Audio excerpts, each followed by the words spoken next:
Assalamu alaikum everybody. Hinama kuntum. This is Concerned Citizen. I welcome all of you, wherever you be. Concerned Citizen of South Sudan. Of course, as we said, we start the new schedule on Saturday here today, December 1st, 2018. And by the way, Merry Christmas. You know, as you can see behind me here, it's only 24 days, you know, for Christmas Day. Tonight, we'll be joined by 3 individuals to debate very important issues here. I'm going to have Emmanuel Ajawin of SSNDA, newly formed, their newly alliances. And also we will have Dr. Sunday Dijon will join us from Nairobi as well. And the spokesperson of First Vice President, Agel Machar, will join us as well. So let's go and start this thing. I must apologize though to those 3 gentlemen, because over the last 3 days when I made a poster, you know, I got hit like a thunder. You know, some people, you know, they disagree actually with the, you know, the topic that we posted, but I do not understand what was the purposes, you know, of disagreeing, because these are the same people that we have been discussing, you know, the issues of federalism, the issues of good governing, and all of a sudden, you know, I see disappointment and people are saying it's something that I don't understand. That's why I have to apologize to them. So I welcome you one more time, to our show tonight. We will be interacting. We have more questions, will be answered by those individuals. We will debate these issues together. I'm going to go ahead and call them and put them on the WhatsApp, actually, because that's how we do it. I don't want to leave anyone out. They all have to be in at the same times, The notion that someone will come in and speak and then leave, and then the other one will come in and speak and leave, it doesn't work anyway. It doesn't work anymore. We want everybody to be on time, so they will be able to respond to each other. If Gail said something, and then Sandy Dijon will jump in, and Emmanuel Ajawin also will have an opportunity to jump in, and he said, their opinion. I want to remind you, though, this forum is for all South Sudanese from walk of life, all different political affiliation. The only thing that we don't tolerate on this show is to insult each other. No insults whatsoever. We can disagree to disagree. That's fine. That's what happened in world of politics. But do not insult my guests, my viewers, and I will not do the same, because we need to be in transparent manner to accept one another. So important to engage in this kind of manner. So let me go ahead and search for these three individuals here so I can bring them. I want to remind you, one of them will be live on the video, and two of them will be on the WhatsApp. That we are on the phone. So two will be on the phone and one will be on live video. So we can get this thing done. Let me go ahead here and play some music here while I am searching for three of them. And I hope so. I already see Dr. Sanjay Dijon right there. And I'm going to go ahead and call the other two individuals so I can add them here. And then we can move on. All right.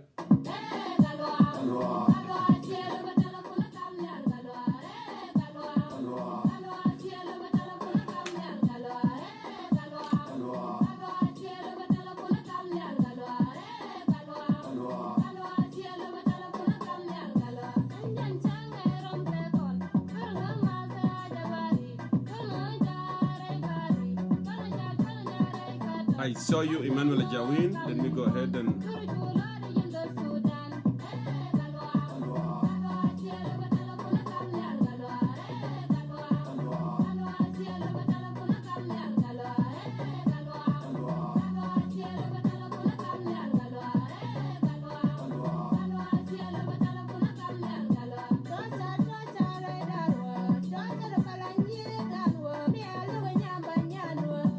It looks like it's not working for you. So Emmanuel, I'll bring you on the video, and then I will call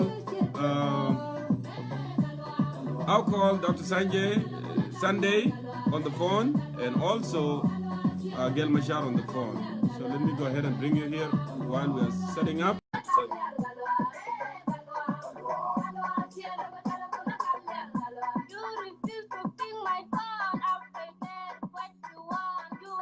All right. I can see that. Hang on for a second, sir. Let me go ahead and add another individual.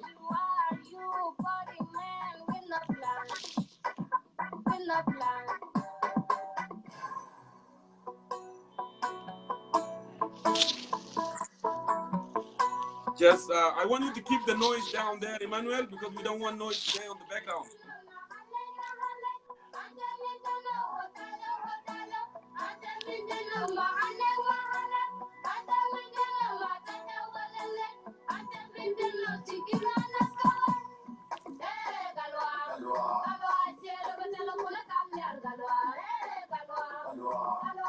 Are you there, Dr. Sanjay Dijon?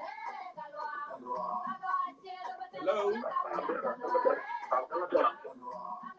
Hello? Okay, I got both of you. Okay, hang on for a second. Yes, brother. Hang on for a second.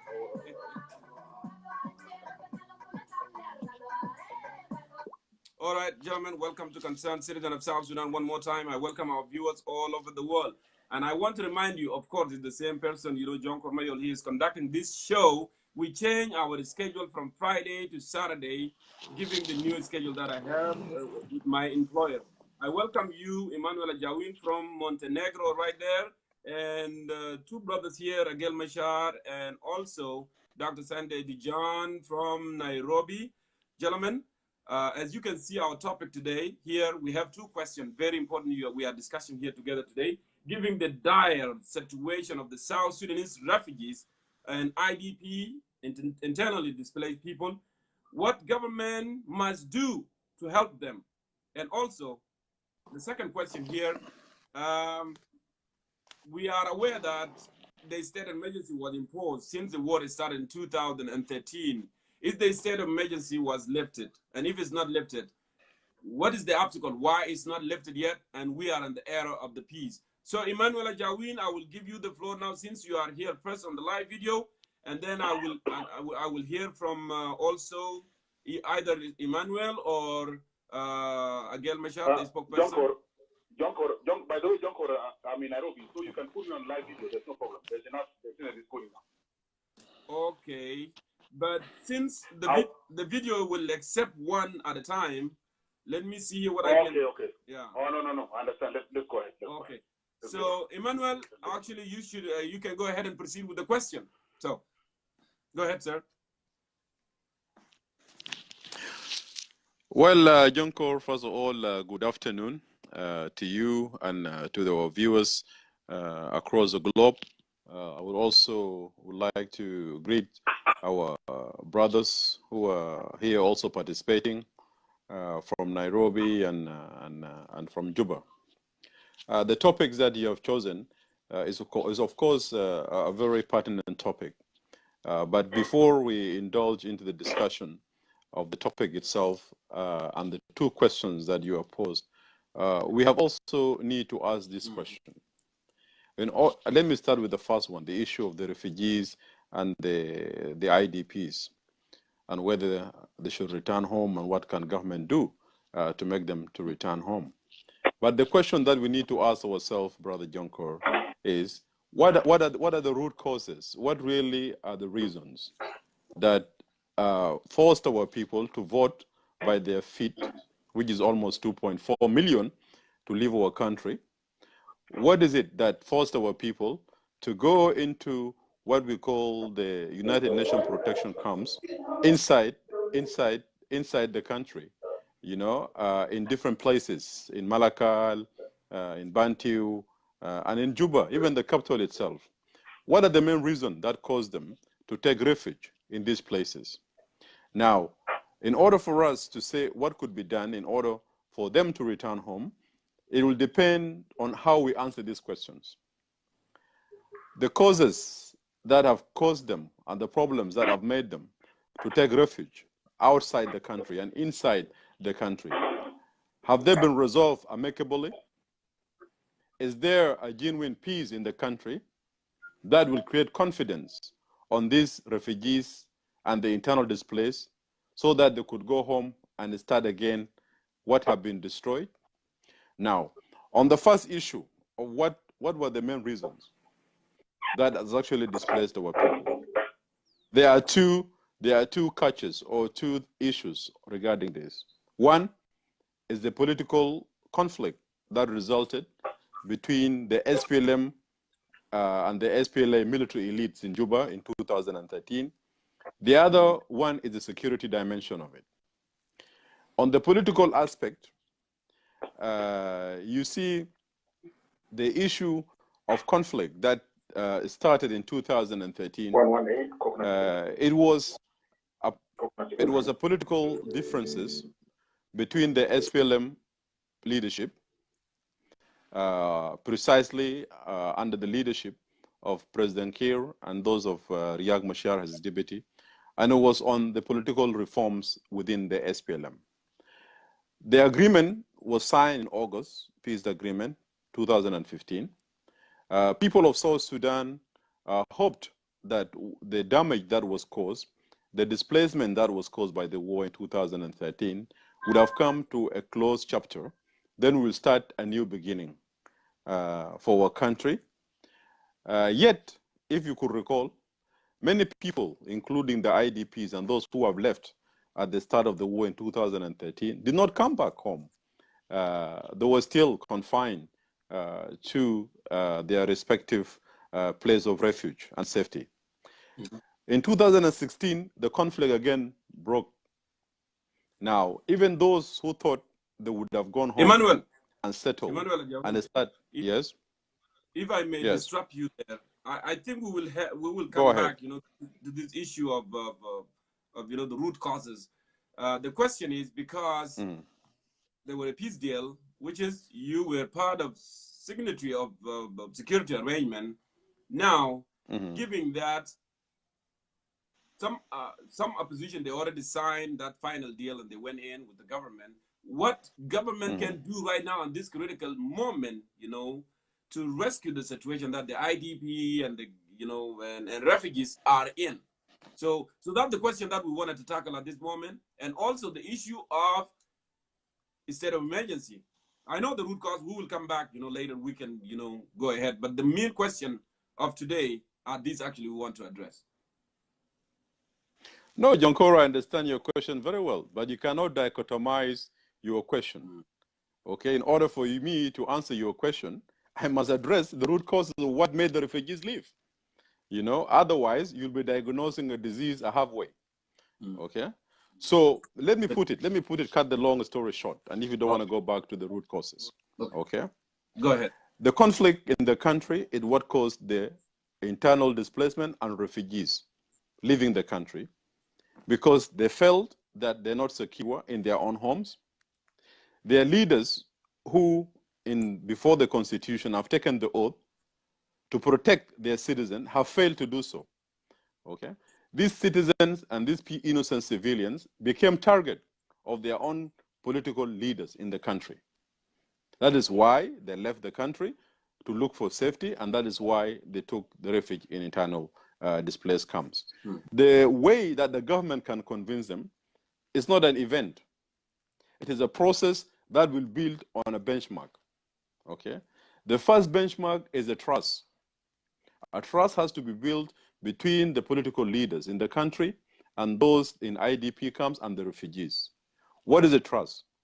The trust will be that there is no more guns in the country. The guns have fallen silent. All the warring parties, they are adhering to the cessation of hostilities.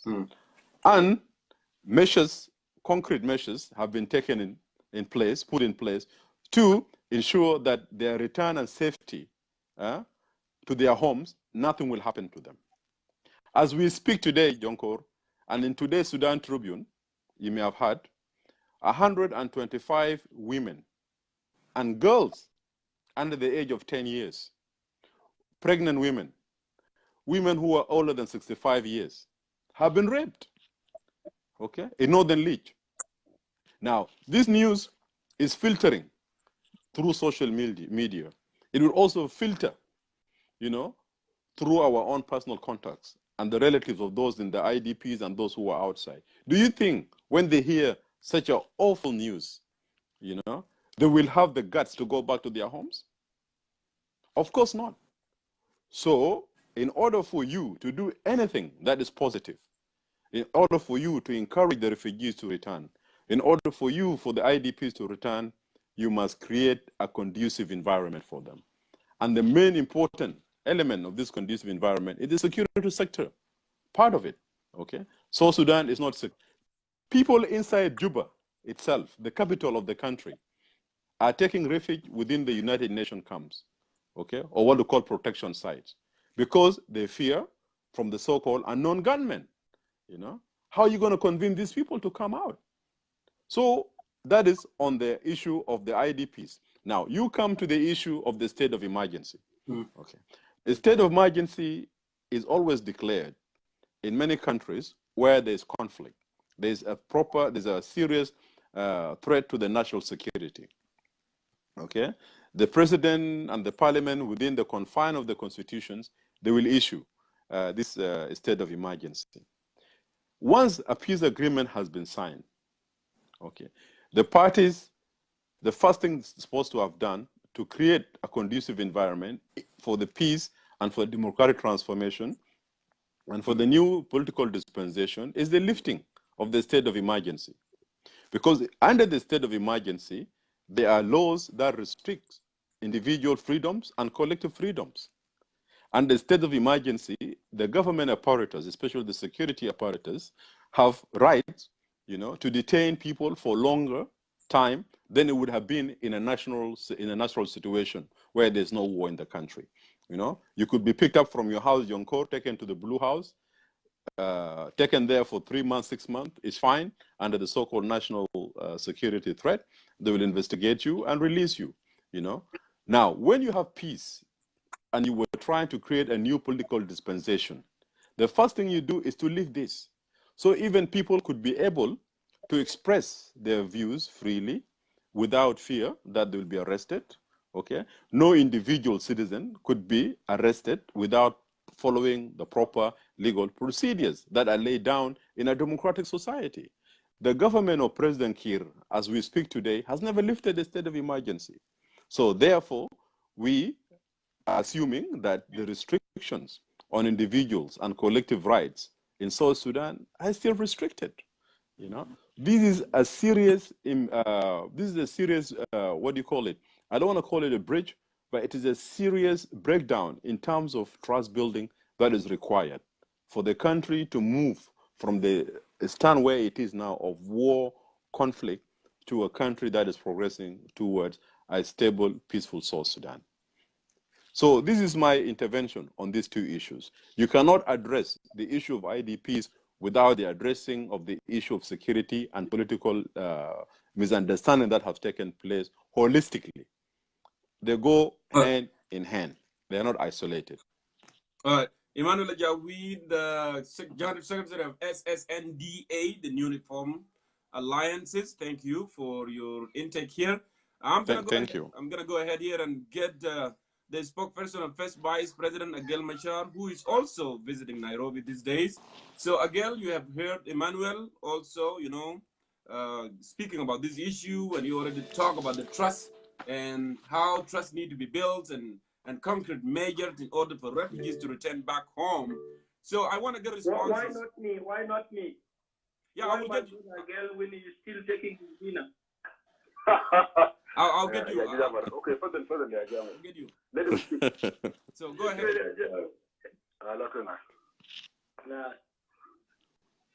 Yes?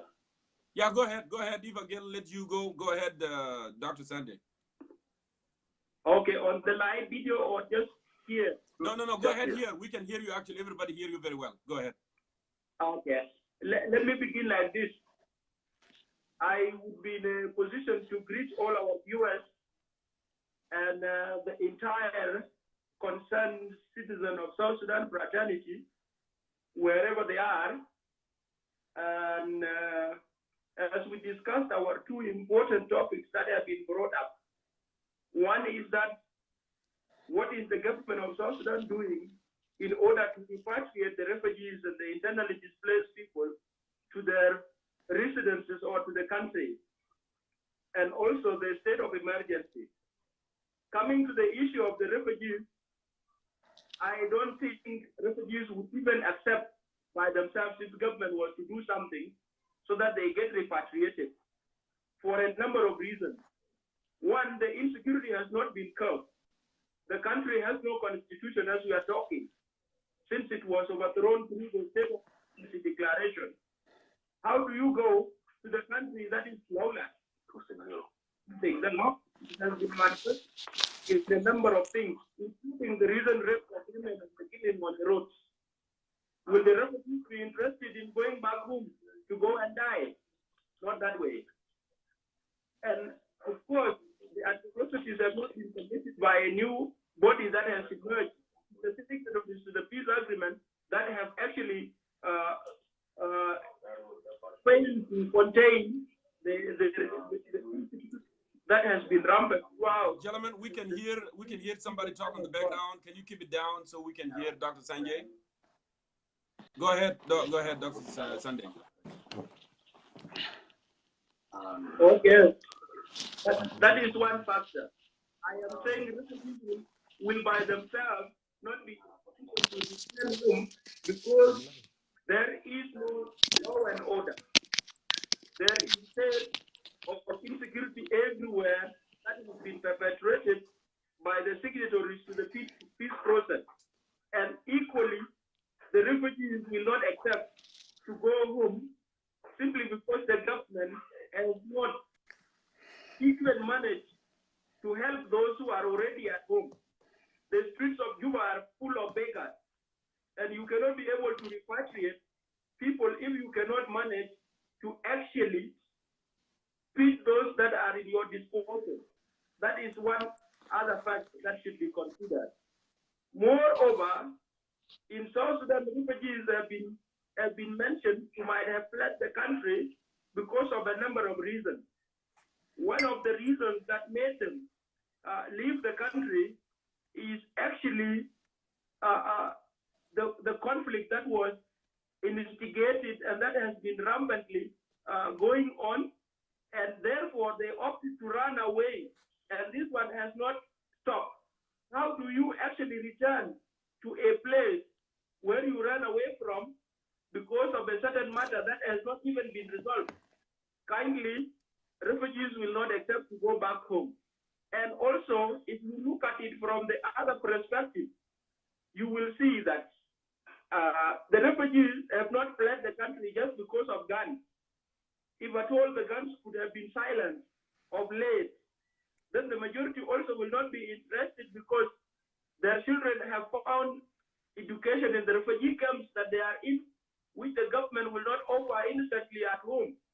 And also the diseases could have been other factors that have led people dying. Those ones can accumulate to what I can refer to as inadequate provision of the conducive environment for livelihood to proceed as required by living beings.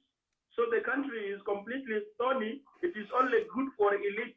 And that is why they have signed an agreement abruptly as a way of extracting opportunities for themselves so that they can continue looting, but not providing services to the people so that the environment itself gets normalized for the people to go back home and settle as required. Because nobody is interested in being a refugee. But if your country is offering you no homes, then there is likelihood of you accepting even to live where you will still breathe with the indignity that you are in, just because life is better than death. Is that aspect. I hope I am not going too quick.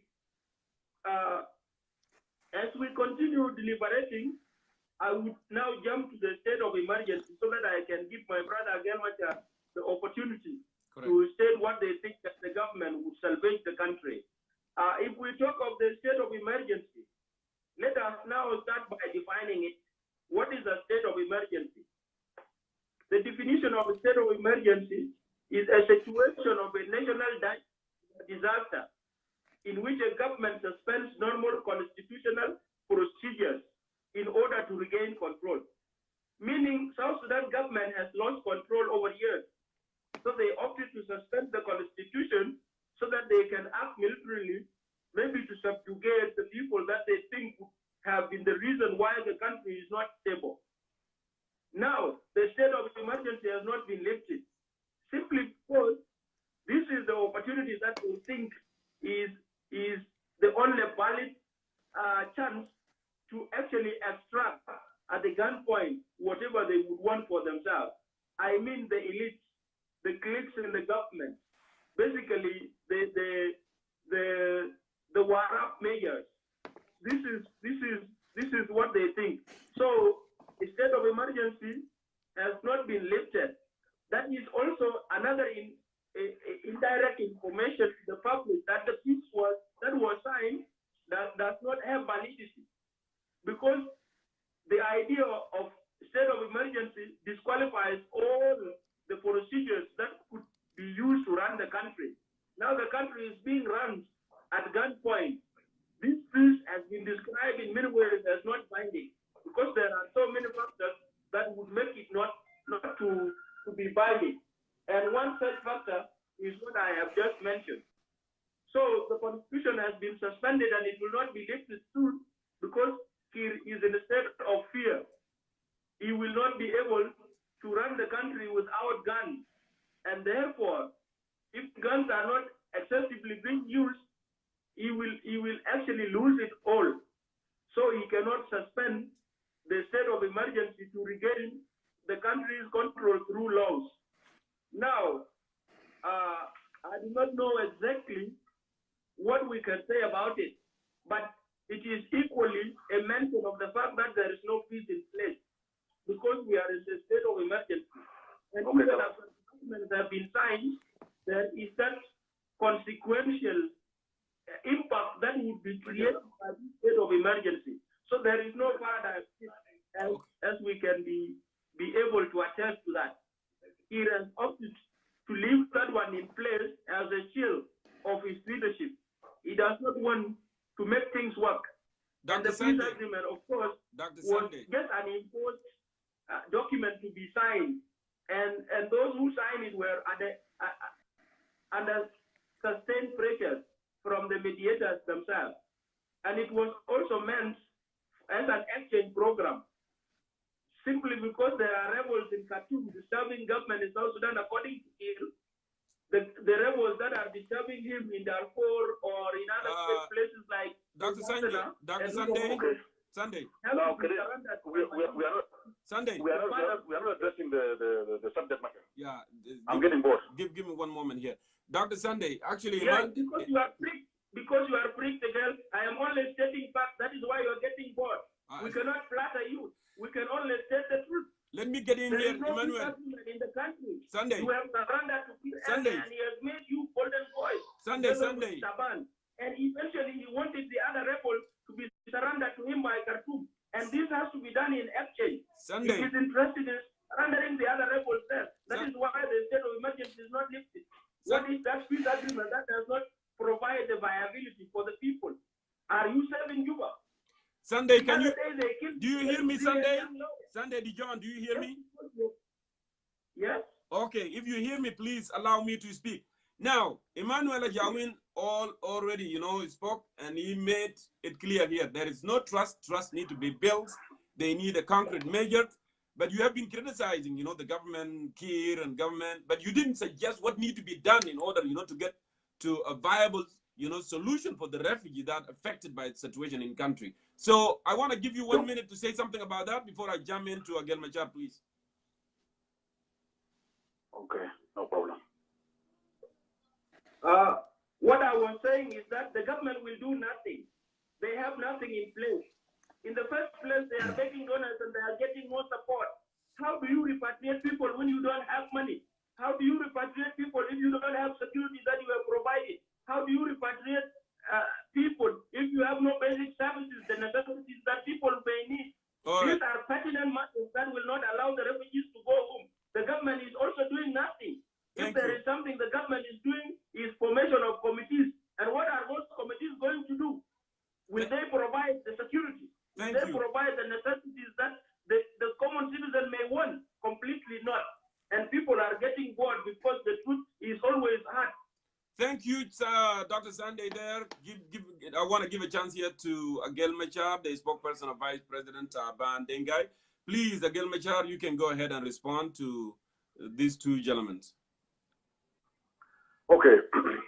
Thank you very much, my friend Ajawin, and my colleague in the Red Army in 1987-88 in Dima, Sunday Dijon.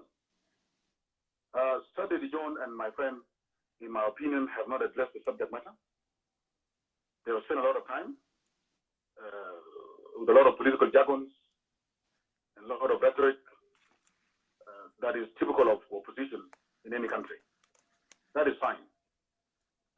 Some of us have tested opposition and we have tested government and we have tested this rhetoric and propaganda and so forth. But if we come to the subject matter of the two topics, one is the state of emergency. There is no state of emergency in Juba. There has never been a state of emergency in Juba. What was declared in Juba was a curfew from 6 to 6 when the fight broke out in 2013 and when the fight broke out in 2016 July. It was a curfew. And the curfew stayed there for about a month and it was lifted. Since that time up to now, you can drive in Juba until morning. I can drive in Juba until morning. What we have in the terms of a state of emergency, as a matter of fact, is there are pockets of areas in South Sudan. It is not a national state of emergency that is declared across the country. It is not that the Constitution of South Sudan has been suspended. The Constitution of South Sudan is in action in Juba and many cities. But there are selected few areas where the state of emergency has been declared only in response to intra and intercommunal conflicts. One of them is Gogrial State, which is the state of the president. There is no rebellion in the state of the president. There is no single bullet of rebellion that has ever crossed Gogrial State. But there is state of emergency in Gogrial State, simply because the communities of Agwok and Apuk and Kwatis are murdering each other. So a state of emergency was declared there. Constitution at that level, the state constitution was suspended, not the South Sudan constitution, to allow the Division 3 to come in and disarm the youth that were causing havoc. And it has now become successful. Warab now is becoming calm. The number of deaths that were being reported every week have been reduced because of that state of emergency. And that state of emergency in Gogrial State, for example, is only attached to that disarmament. As soon as disarmament is over, is finished, it will be lifted. Another state, for example, is a Willie State. Another state is Lake State. You know of the intra. And these are not only Dinkas alone. They are actually a section of a Dinka, a Gar alone, who are killing each other, that killing their ships. So a state of emergency was declared so that disarmament takes place. Whoever is telling you that South Sudan has a state of emergency need to produce the documents and the date in which the state of emergency was declared in Juba nationwide. How can the Constitution of South Sudan be suspended when the government has rooted all the rebels across South Sudan and controls all its territorial integrity, from Nimli to Rent, from Raja to Fakat? There is no reason for a state of emergency in Juba. So there is no state of emergency. Let's put that aside. If anybody says that there is no peace because state of emergency has not been lifted, they must know today that there is no state of emergency in South Sudan. What is there are pockets, and those are states of emergency in the states where communities are fighting each other. These are not to lose the rebellion that is being settled in Addis or Khartoum. On the second issue of the civilians, those that were displaced, the IDPs and the refugees, of course, it is a very bad situation. What I want to tell you is that this agreement called the revitalized agreement, it is a revitalized agreement of another agreement. And that agreement has 8 chapters. And that is the agreement on the resolution of the conflict in the Republic of South Sudan. That was signed in August in Addis Ababa and Juba by President Salva. Was signed by Dr. in Addis and was signed by President Salva a week later in Juba. This agreement has 8 chapters. And chapter 3 of that agreement, it speaks specifically about issues of the IDPs and issues of reconstruction. If you have a copy of that agreement, you can turn to page 27 and 28. You will find chapter 3 is on humanitarian assistance and reconstruction. It has things like the establishment of special reconstruction funds, where the government of South Sudan has committed to put $100 million annually into that, as a commitment that the donors wanted to see from South Sudan before they can put in their donation to make sure that issues of those who are displaced are given a dignified return to their places. Amenities that were destroyed for them, the schools that were damaged, especially in the region of Upper Nile. Okay, these are all taken care of in the agreement. The revitalized agreement does not talk about this because the revitalized agreement is concentrating on only 2 chapters. Chapter 1 on governance and chapter 2 on security and ceasefire. Because these were the 2 chapters that were damaged in 2015. When the fight broke out in K1, Dr. Eb was chased to Congo. So the chapters that were affected the most were chapter 1 and chapter 2. And those were the ones that were revitalized. But the rest of the chapters, whether the chapter on chapter 3 on the humanitarian situation, whether it is chapter 4 on the economic reconstruction of the country, whether it is chapter 5 of transitional justice and reconciliation, all those things are still in place. So the government is not going to invent the wheel. The government is going to implement the agreement that takes care of those who are displaced and how they can be returned. If some people are saying, because they are not signatories to the agreement, that no refugee is not going to come back to their home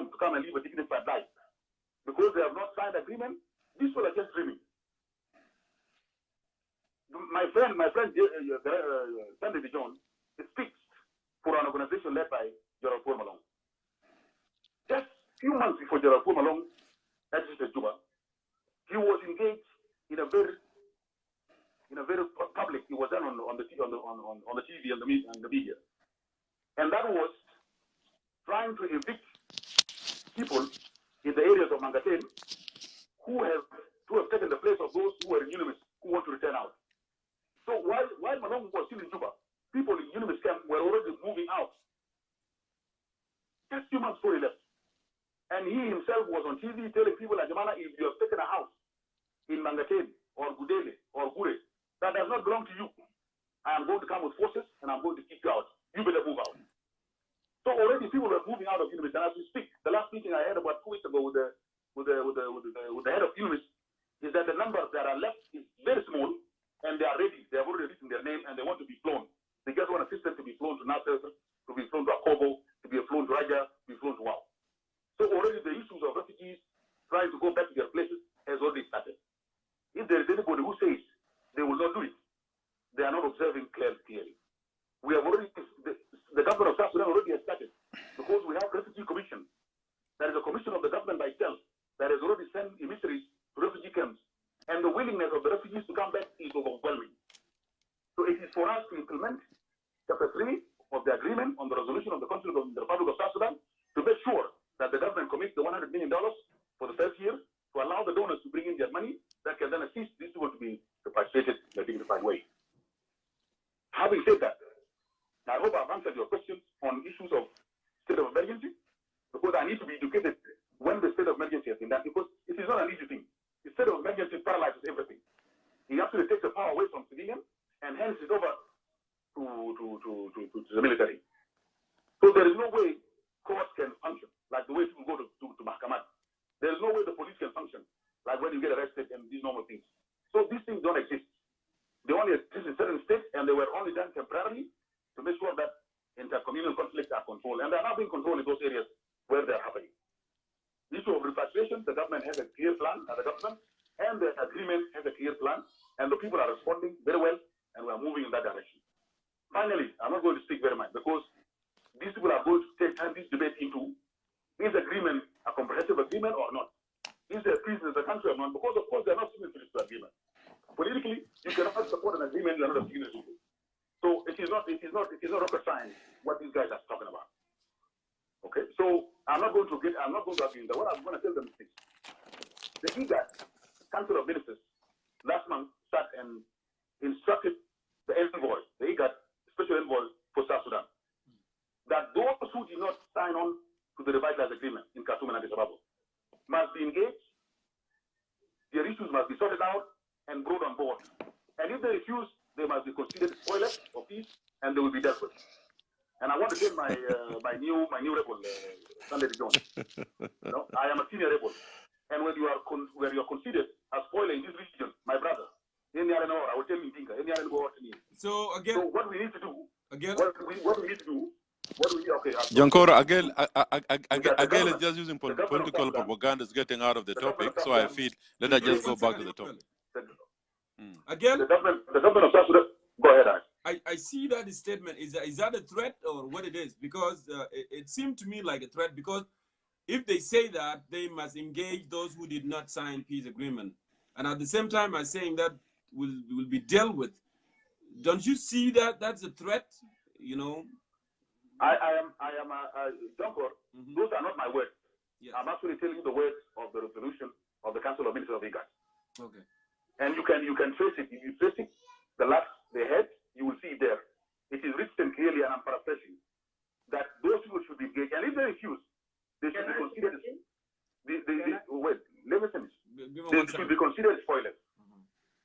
So for me, I don't think the movement of Malong will be considered spoilers, because in the first place, they did not refuse to participate. They were refused to participate.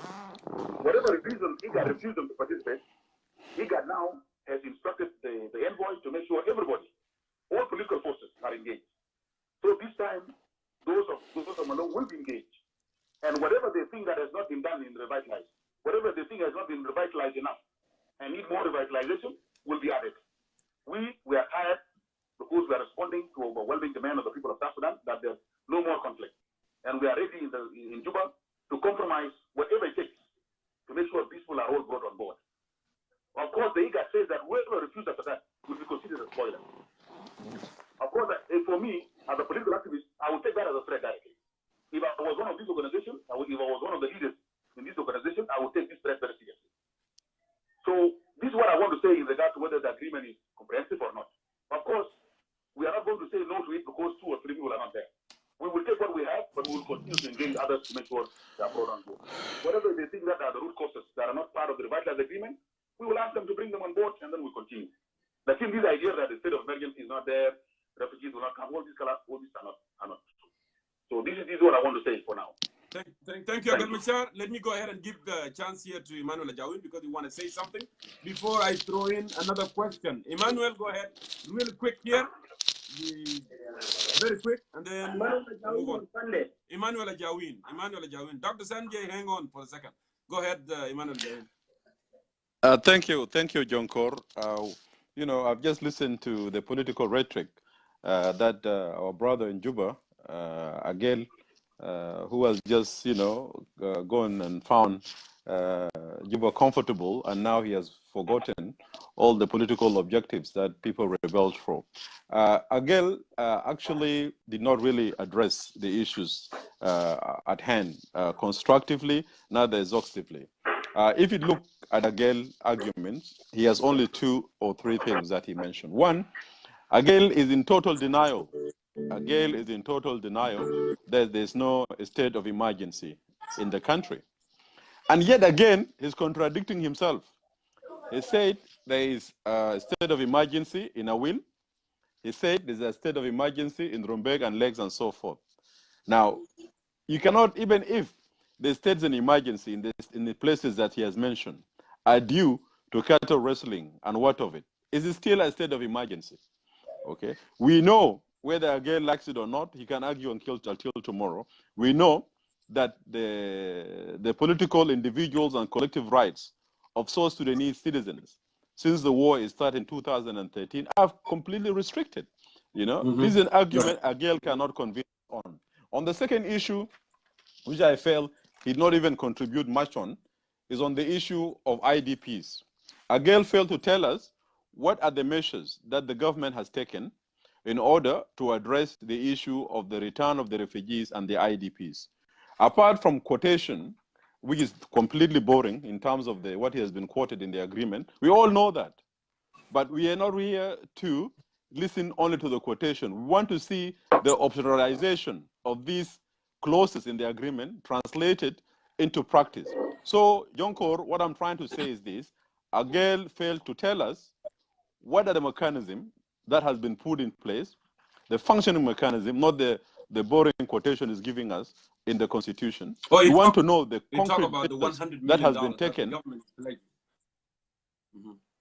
Yeah, but that's not a concrete. That he is saying, he was quoting to you some chapters of the agreement, which talks, you know, of what they're going to be doing. Okay, but we want to hear what has been done so far to attract the people to go back.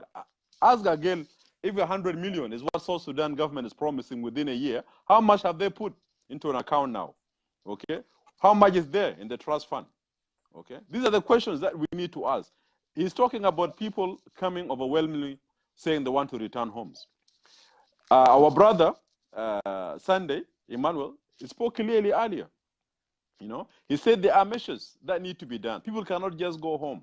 What are the services that you have to provide for them when they go home? Are you going to build houses for them? Are they going to get a school for their children? Are they going to get health facilities? What are there? It's not just returning. Where are the homes he's talking about? Again, is trying to tell us about. Okay, majority of Upper Nile has been destroyed. The same thing in Equatoria. You know, people go where? Home where? So we need government to come up rather than empty rhetoric, you know, and whistling in the dark. We want them to tell us we have done A, B, C, D, you know, not quoting an agreement that has not yet been put into practice.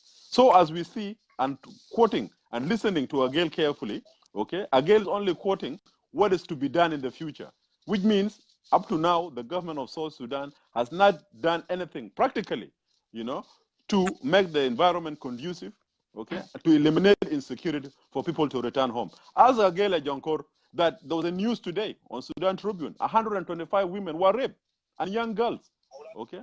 On these kind of events taking place, okay, these heinous crimes taking place in Upper Nile, do you think people in their right mind could go back? It is not an issue of Emmanuel, Ajawin, or Sunday here, who are saying that people should not go home. We do not prevent people to go home. You know, we don't control the people's minds.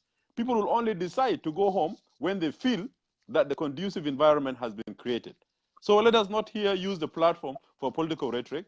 None of us who are out, so-called the whole-out groups that are saying that people should not go home. We did not say that. People will make an educated judgment of whether to go home or not to go home based on the parameters of the security and insecurity that made them to leave the place. Coming to IGAD and the threat he's trying to tell us, I would like to remind our brother, Agel, that we are not here. IGAD cannot threaten us. Not IGAD, not the UN, not anybody. You know, we believe that we represent the true views of our people. We are not here for jobs. We're not seeking positions.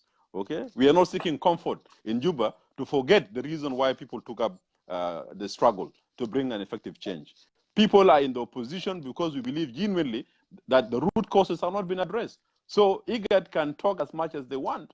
You know, they will not make us disappear. Neither will they make the people of South Sudan disappear. So let him rest assured that no rhetoric from IGAD or any of so-called, you know, his big brothers who will come and protect his government will push us to sign a surrender agreement that does not address the root causes. Thank you. Thank you, Emmanuel Ajawin. Let me go ahead here. I want to get responses from Emmanuel, Sunday Dijon, and then we'll conclude with Agel Machar, and then we'll move on to the next question. So, Emmanuel, Sunday Dijon, go ahead, you know, in brief, 5 minutes, please, because we don't want to run out of time.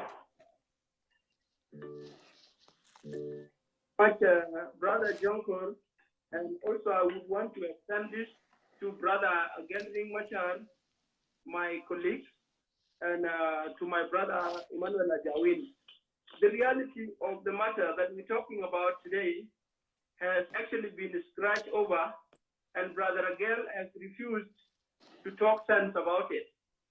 It is like this: when we used to be in Jesh Amir, we were known for other qualities, but they have been now evaporated by the wind or whatever of change that has come in.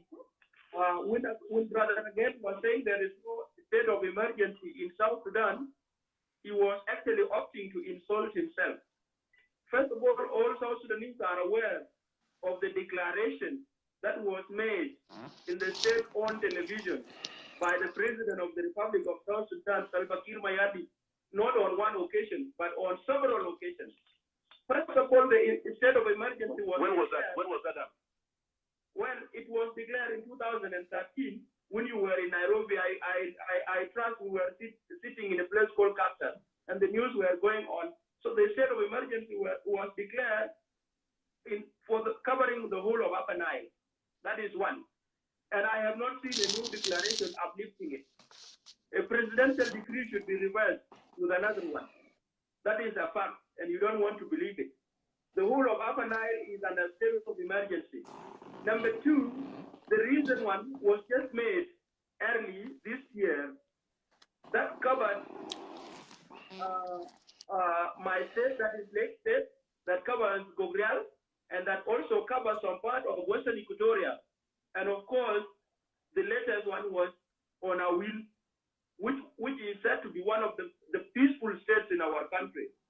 If places like the entire Upper Nile are under the state of emergency, if Lake State is under a state of emergency, if Warab is under a state of emergency, and if Northern Bahar that is WOW, is under a state of emergency, and some parts of Western Equatoria, what is Agel trying to tell the public? Is he insulting himself that he is not sharp enough to remember what the president did the other day? That is one fact. And if Agel was saying that there's no state of emergency, it was just a mere exercise that the army has been given the opportunity to go and disarm people.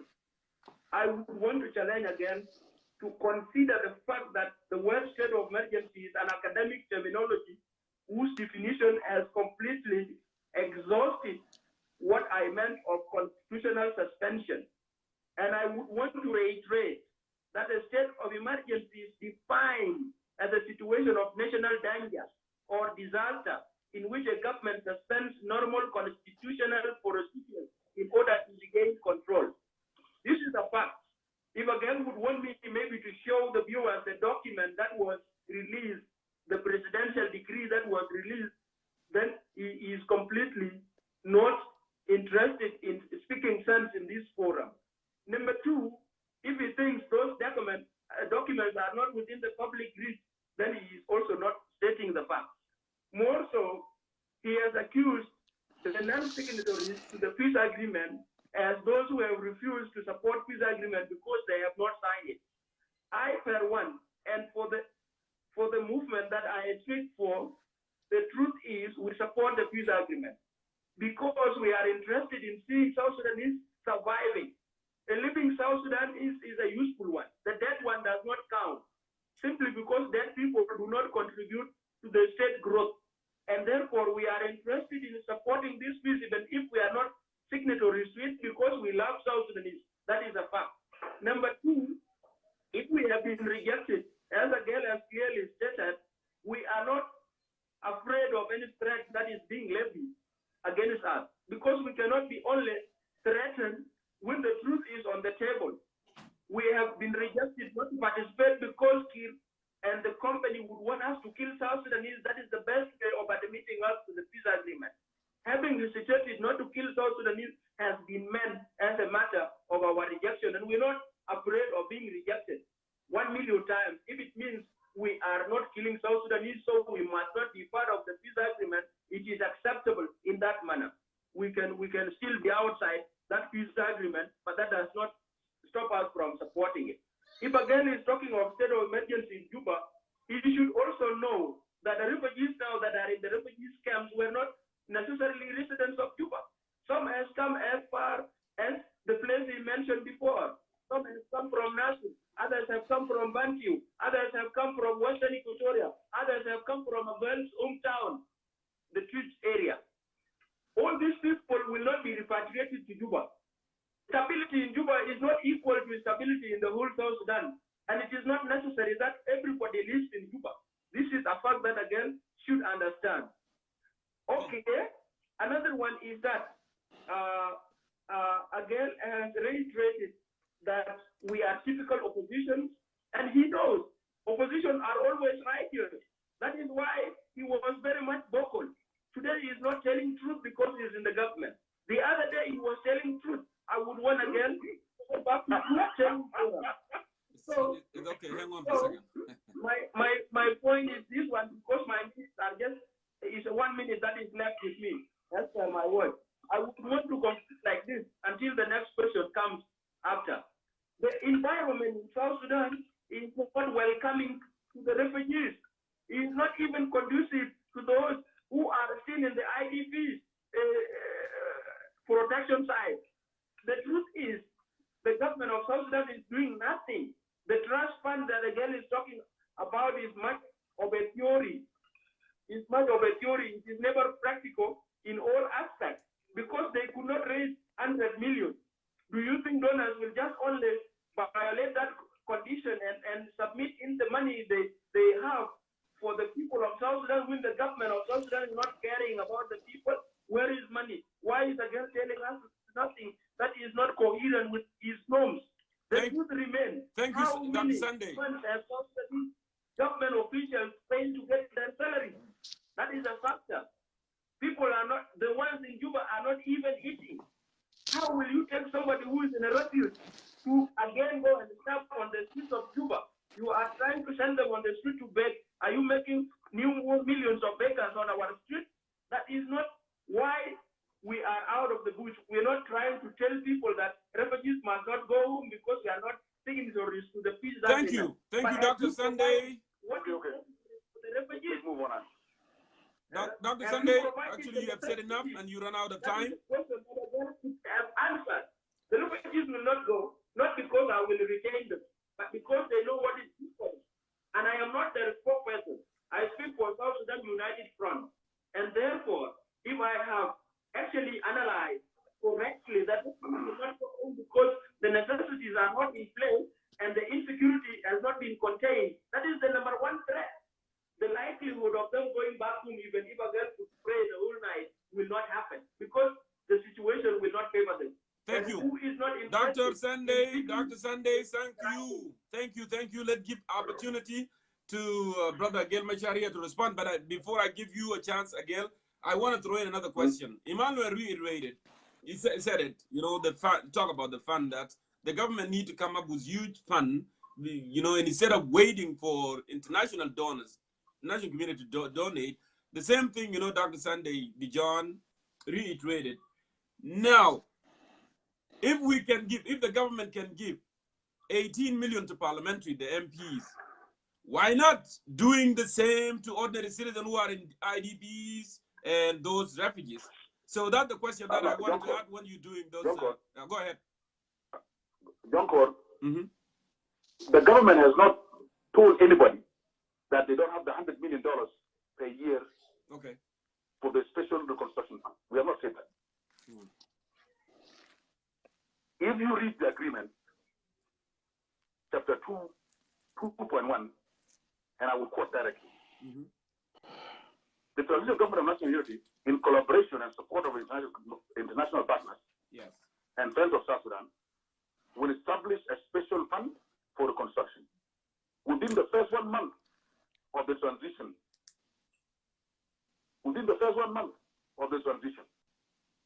the transition does not start until 6 months from now. Ajawin wants us to put $100 million now. These agreements are timed. Even if you put this money in place, and those things that agreement says should be done in the pre-transitional period of 8 months have not been done. Like the things that we have been doing, the committees that they're trying to simplify, like the meetings between our forces and the rebel forces in Ye, in Wat, to try and clear humanitarian corridors, to try and make sure there's free movement of civilians, even soldiers without guns. All these issues that all the forces are controlled in one place. Refugee is not going to move out of refugee camp if those things that are supposed to be done in the pre-transitional period are not done. So there is no need for us to talk when we have not read the agreement, or there is no need for us to jump the gun. But this is what we're saying here again. But this is what we're saying. We're saying we have no conducive environment for them to go back home. Let him finish. Yeah, go ahead. But this environment, the environment, how do we create the environment? We create the environment by making sure that what is called humanitarian corridors are open. Okay? Whether it is a rebel control area or a government control area, if you are a civilian, you don't have any gun, you should walk. And that is the case. We have seen pictures yesterday of the government-appointed governor of Lajor and the SLMI-appointed governor in one place meeting the public. These are the things that are done in the pre-transitional period. Forces are cantoned, and so forth. So the government is putting money first in making sure that the forces are cantoned, all these procedures are done, so that when the first 1 month of the transitional period begins, in 6 months from now, we are ready to tell the international community, here is our $100 million. Where is your commitment to make sure now that our people are repatriated back in a dignified way? So this procedure is in place.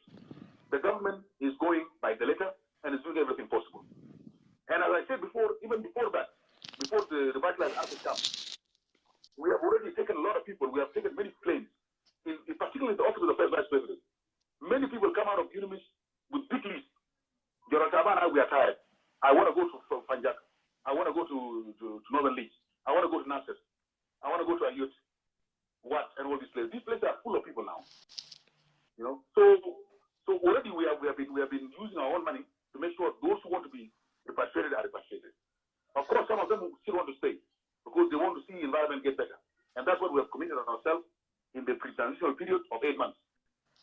In 8 months from now, which is now already we have finished 2 months, in 6 months from now, we will be ready to put the funds in place. If at the beginning of the transitional period, the international community asks us to bring the $1 million and we don't have it, $100 million, and we don't have it, then you can tell me why you pay the MPs and not the people. But not now, because nobody has asked us and the body has not yet been established. That is on the issue of the repatriation of the refugees. This is a clear thing. About the issue of the state of emergency, Jongkor, I don't know where these guys are getting their information from. I am coming directly out of the presidency. I will just give you one example. David Yawyao is a governor of Buma State. He's part of the Upper Nile that my friend Sandy Jones says is under full state of emergency. There were incidents where the Murle cattle raiders last month went to Jale and killed people and took a lot of cows. David Yawyao left from Kibo headquarters, his headquarters, with his bodyguards, his headquarters, and he moved into the area where those cows have been taken.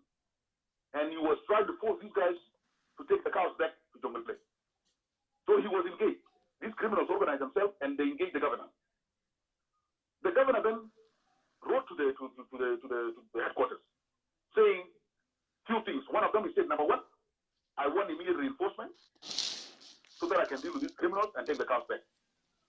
Number two, I want a state of emergency declared in Buma State. Number three, I want the Division A to move into Buma State and immediately start the issues of disarmament. Because these guns Murle are using to fight the Nuer and the Dinka, they are now even using it among themselves, and they are killing themselves on clan basis within the Murle. This is the report from the governor on the ground. The governor is asking for a state of emergency. Sunday the Jones in Nairobi is saying that the whole Upper Nile is a state of emergency. Who declares a state of emergency? And why would the government declare a state of emergency and deny it? Who knows better than somebody from Day1? And by the way, he keeps saying the beggars. The beggars that you saw last year, they are no longer there. And there is no amount of prosperity in South Sudan that will stop beggars. I was in New York for the UN General Assembly. And I was bothered by beggars in every corner I can. I used to give any money until I was told to stop giving money. And that is New York, Big Apple. But they still get criticism, Just because you have seen a beggar on the street does not mean there is people are hungry and people are dying. And then nothing is being eaten. Do we look like where are we surviving? What you want to say that Juba is a big refugee camp? We are being fed from outside. This is sometimes you can fight the government, but sometimes you don't go too far where you interfere with the dignity of the country and the people themselves. The opposition has to be done in a way that protects the dignity of the country. People are not starving in Juba, and the refugees are waiting, and we are killing them. We don't want refugees. Some of them are already. If you go now to the SSUF, those who are coming, the buses that are coming from Kampala through Nimili to the SSUF, you will find them packed with people who are coming back. Some of them are proceeding to board. Some of them are going to different places. Some of them are going all the way to Rumbek. Some of them are going to different places. So the process has already started. So I want to say the issue of the refugees is taken care of in the agreement, and the government has plans in place, and the refugees will be repatriated. They will be helped with the issue of reconstruction. This fund, every year, for the transitional period of 3 years, will be able to reconstruct the hospitals, the schools that were devastated in the areas of Upper Nile and Barakazan. About the state of emergency that I know in Lake State, in Gogrial, and in the East, those state of emergencies are brought at the localized level for a particular issue that the government is trying to deal with. Already the one for Lake State is almost over. I think in 1 or 2 months, even before the transitional period begins, before the opposition comes to Juba, I think the issues on Lake State and Gogrial would have been handled, and the state of emergency would have gone. The issue of a East, it will also be dealt with. So, but you cannot tie the agreement with the state of emergency in a way. When the government is trying to deal with the situation there. When I say the state of emergency is not in Juba, I don't mean Juba as a city. I'm taking Juba as the center of South Sudan, as a national government. When I say I'm a minister of finance in Juba, it doesn't mean I'm for Juba, I'm for South Sudan. It's the national capital. What I'm trying to say is there is no national state of emergency declared for the whole nation. The one that was declared for Upper Nile was finished before April 2014. It was only for the first few months. By April 2014, it was already gone. And that's why a governor within a state in Upper Nile is calling for, last week, before I came to Nairobi, was calling for state of emergency to help him deal with criminals who are kidnapping children, who are raping women, who are killing people and causing havoc. He himself, he was attacked. Even in the report, he said last night in the fight, I lost 3 bodyguards. David Yawyao lost 3 bodyguards the night before the report, which was like Wednesday. He was on Thursday. So on Wednesday night, he lost 3 bodyguards fighting the criminals within his own state. And he's asking the J1 to send a state of emergency. And J1 is reluctant to do that because they want to study the situation first. So if the state of emergency is already present, why Mayol and Division 8 and Mechanized Division don't just move in and fight these criminals? Because there are procedures, there are laws in place. You know, the people has to be involved, EC has to be involved, J1 has to be involved, the National Security Council has to sit and to decide whether the army should be involved or whether the police only will be involved. Who is going to be involved and what level of army? Should we just take Division 8 as a brigade, or should we bring in the Mechanized Division? Thank you. With heavy artillery? What do we do? So the state of emergency does not exist. It only exists in those 3 states in Barghazal, and Barghazal has nothing to do with rebellion.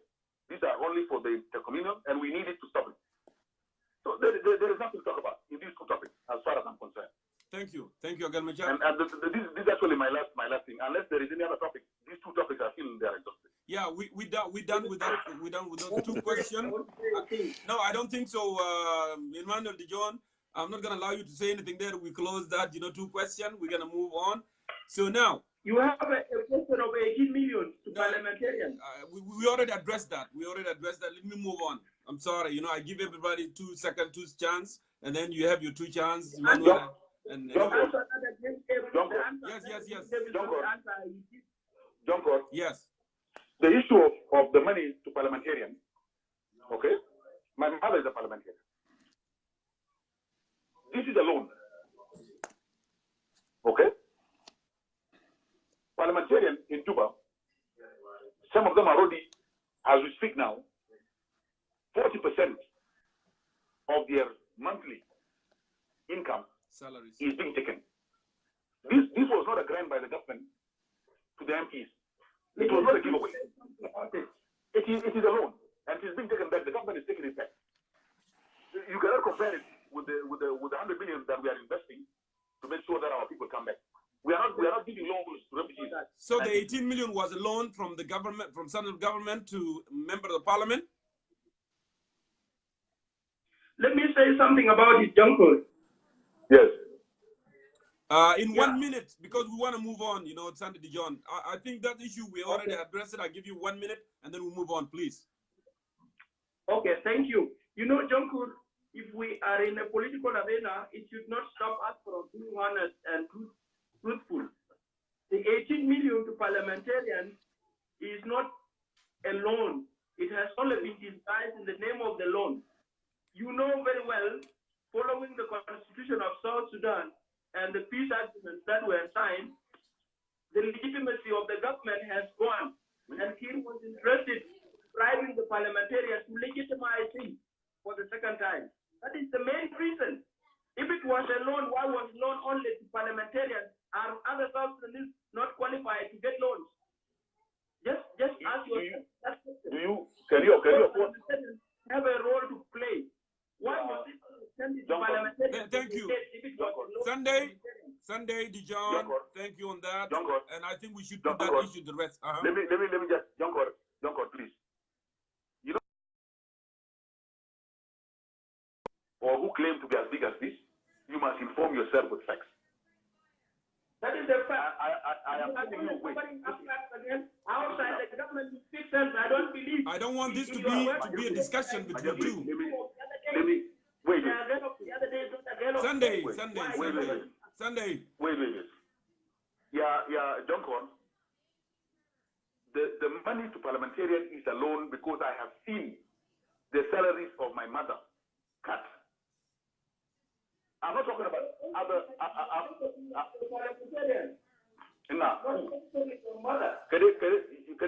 Please. I'm not. If you are going to bring me with these junkies who don't want to improve themselves, I'm not going to speak. If you think that there is somebody in parliament, wait, Jongkor. That's why I said we need to move on from this. Jongkor. I hear you. Jongkor. Emmanuel. Jongkor. Yeah, Jama, we cannot speak over each other. We cannot speak over each other, Jama. It's not gonna work. Give me 1 second. Yes. Give me 1 second. What I'm saying is this. If there is a parliamentarian, Emmanuel Dijon. Yeah, Jamal, let us be, you know, civil. You know, when we are making a Why discussion. is not civil? That's why I call him a junkie. Yeah, again, he's calling us junkies because he has run out of civil.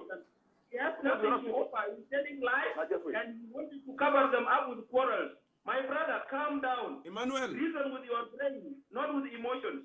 Okay. This is not the way that I was expecting us to discuss this issue. We don't want to do it that way. We want to do it in a professional way. So if someone is speaking at a time, we should allow them to speak. That's the way it's supposed to be. I give you last word, Gail, please, so we can move on. What? Jongkor? Yes.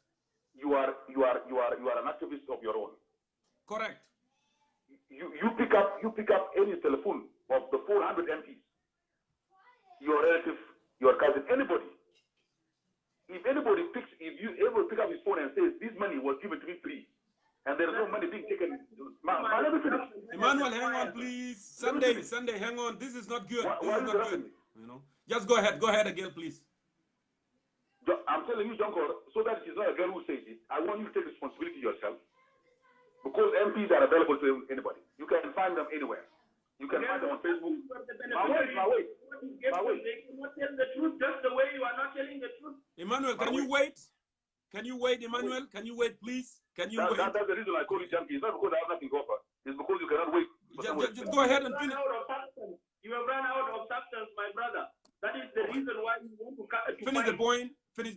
Finish the point, so I can move on to next one. Will you allow me to finish my point? Yes, go ahead and finish your point now. Emmanuel, please hang on. Sunday John. Will you allow me to finish my point, Sunday? Because there's no point of me speaking if you're going to speak over my voice. Go ahead. What I'm saying is this. Go ahead. What I'm saying is this. What I'm saying is this. What I'm saying is this. You are saying that the 400 MPs, they are all morally corrupt. That all of them will deny if this is a loan or a grant. All of them. John is the only one with the Jongkor, I think we're getting out of the debate, so let us move on with other questions. Yeah, we gotta go back. You know, this is really getting out of question. The fact of the matter is this. The fact of the matter is that it is a loan and it is being paid back. Some of them already are regretting taking that loan because the amount that is being taken from their money per month is cutting into their monthly budget. Okay. Next time when such loans are offered, some people will say no, even within parliamentarians. Some of them will say no. I have a car already. I don't need this 40,000. Okay. Especially those that did not invest it properly. Again, thank you. Okay? I think so. You must know that it's a loan. I want to finish that topic. I've already exhausted all the topics. What is left now are people who are training. I speak for the second highest office in the country. I have no time for those who are training. Okay. So I have addressed the issue of repatriation and the issue of refugees in context of the agreement, in context of what the government of South Sudan is already doing. I have already addressed the issue of the state of emergency and that there is no national state of emergency in South Sudan. It's only localized in 10 states, only to deal with cattle raiding and intercommunal fights. And when those things are brought to control, the state of emergency will go off. And most likely before the start of the transitional period, all these things will be gone. Anybody who says they don't want to come to Cuba because state of emergency is in South Sudan, that is something else. That's what I want to say. Thank you very much. Thank you so much, Agel Machar, and thank you, Emmanuel. Let's move on to the last question here so we can wrap it up. And I'm expecting you guys, to give everyone a chance, when they are speaking. So to disrupt somebody is not good, actually. It's not civil. Let me say it that way, because we care and we are patient about, the issues that's happening in our country. That's why we are bringing this forum to discuss it together. So now, my next question, we pledge that to support this peace, and we are supporting this peace because people have suffered for very, very long time. Now, you have seen, lately on the social media, they are circulating a statement, about the committee that was formed between those signatories of peace agreement, IO, and others, and SUA, and the government. It seemed like I read a statement from Natalie Ferrino, which is actually when I reached out to them so they can come to the program, they declined. They said actually that statement was meant not for public consumption. It's supposed to be for just only IO elite. So he indicated on that statement that there are 15 points that they are not going anywhere with the government. 15 points, including the security arrangement. All right. So this is the beginning. Why are they having issues? We already agreed, these things are going to be implemented. We are going to move this way. So I want to get your senses on that, Agel Machar, before I move to Emmanuel here. You are talking about the National Constitutional Amendment Committee, right? Yes. Okay. The National Constitutional Amendment Committee is a committee that translates the agreement into the Constitution. Mm-hmm. Now, that process is not an easy process. That's why they gave it 90 days. So far, they have only met for 2 or 3 weeks. They are showing a lot of concern. Go ahead. Now, wait. The fact that they have disagreed, mm-hmm. it is not a brainer. Okay? Because translation of the law, translation of the agreement into law, always have different views. Because whatever is written can be interpreted in different ways. But what we want to know, all of us must know, is that these people, it's not up to them. They have a mediator. So there is somebody who wrote the agreement. Mm-hmm. So if they say, for example, the issue of the devolution of more powers and resources, yes, which is the issue of the spirit of federalism, paragraph 5 of the preamble mm-hmm. of the revitalized agreement. Okay, if the government says this is how far we're going to go, and the opposition says this is how far it must go, there is always a place where they can go to. Mm-hmm. Okay, there's a place where they can go to where this thing can be resolved. It can go to the principles, okay, where the principle of the 5 signatories can sit together and agree, and also bring in the mediators and bring in the IGAD, the Bashir and the Abiy and Museveni and the rest. So it is not, they have 90 days. That's why they give them 90 days, because we expect it not to be easy. If anybody, if any South Sudanese thought that they will go inside the room and one day take the whole agreement, the constitution, the same day, then there's no point they give them 90 days. They would have been given 1 week. The reason they gave them 90 days is because, this thing is always complicated. Even in the previous agreement it was. Even in the CPA it was. Converting CPA into the constitution was a big process. And that's why certain things like the issue of the referendum of BA was left out. It was, how do you legislate it? How do you make it practical on the ground? So always there are certain things to do. But overall, the government is ready, and there's political power and political will to move in the right direction to make sure peace is implemented. Thank you. So these are technical people on the ground who are disagreeing. It has not reached us, the presidency. It has not reached General Kabal. It has not reached Dr. Waniga. It has not reached President Salsa. It has not reached Machar. These are people, those of Oyet, Governor Oyet. So if Governor Oyet disagrees, so what? Now the Supreme will say, no, this is the final one, and we agree. The principal can agree. So there is no need for panic. There is no need for panic. The disagreements are expected. They are normal. They will be resolved either at the committee level, or at the principals level, or at the mediators level. It will be solved, just like the way the war was brought to an end. Thank you. Thank you so much, Agel Machar. Emmanuel, I want to get your perspective on that, Emmanuel Ajawin, and then I'm going to go ahead with Sunday Dijon. Go ahead. No, thank you, Jongkor. It's good to come back to our senses and make debate lively, because to be honest with you, we're getting a little bit bored. To answer the question, Agel talked about the difficulties that are inherent in the translation of or in cooperation, mm-hmm. in co-opting the agreement into the permanent constitution. Correct. I will say I was a living example. I had a chance to be a member of the SPLM National Constitutional Review Commission when the CPA was signed. Mm. And it stipulates that within 21 days, which is 3 weeks, we should have already co-opted the agreement into the permanent constitution. It didn't take us 3 months. It didn't even take us 2 months. It took us 21 days. Because procedurally, when you're dealing with co-opting of an agreement, agreed an agreement or peace agreement in that matter into a permanent constitution, there are certain fundamental provisions or clauses in the agreement that are not subject for any discussion, because the National Constitutional Amendment Committee is not a forum for rediscussion of the agreement. This has to be made clear. It is not a forum for rediscussion of the agreement. It is only work is purely legal. in co-opting the agreements into the permanent constitution. Of course, we know very well from the last experience in 2015, when the first ARCES was signed, it was not co-opted. It was not actually co-opted into the permanent constitution. Although it's supposed to be co-opted first, and then you form the government. You cannot form a government at Jongkor without an agreement being translated or co-opted into the permanent constitution. This is the first start, okay? This is the first, even the test for the political will to implement the agreement.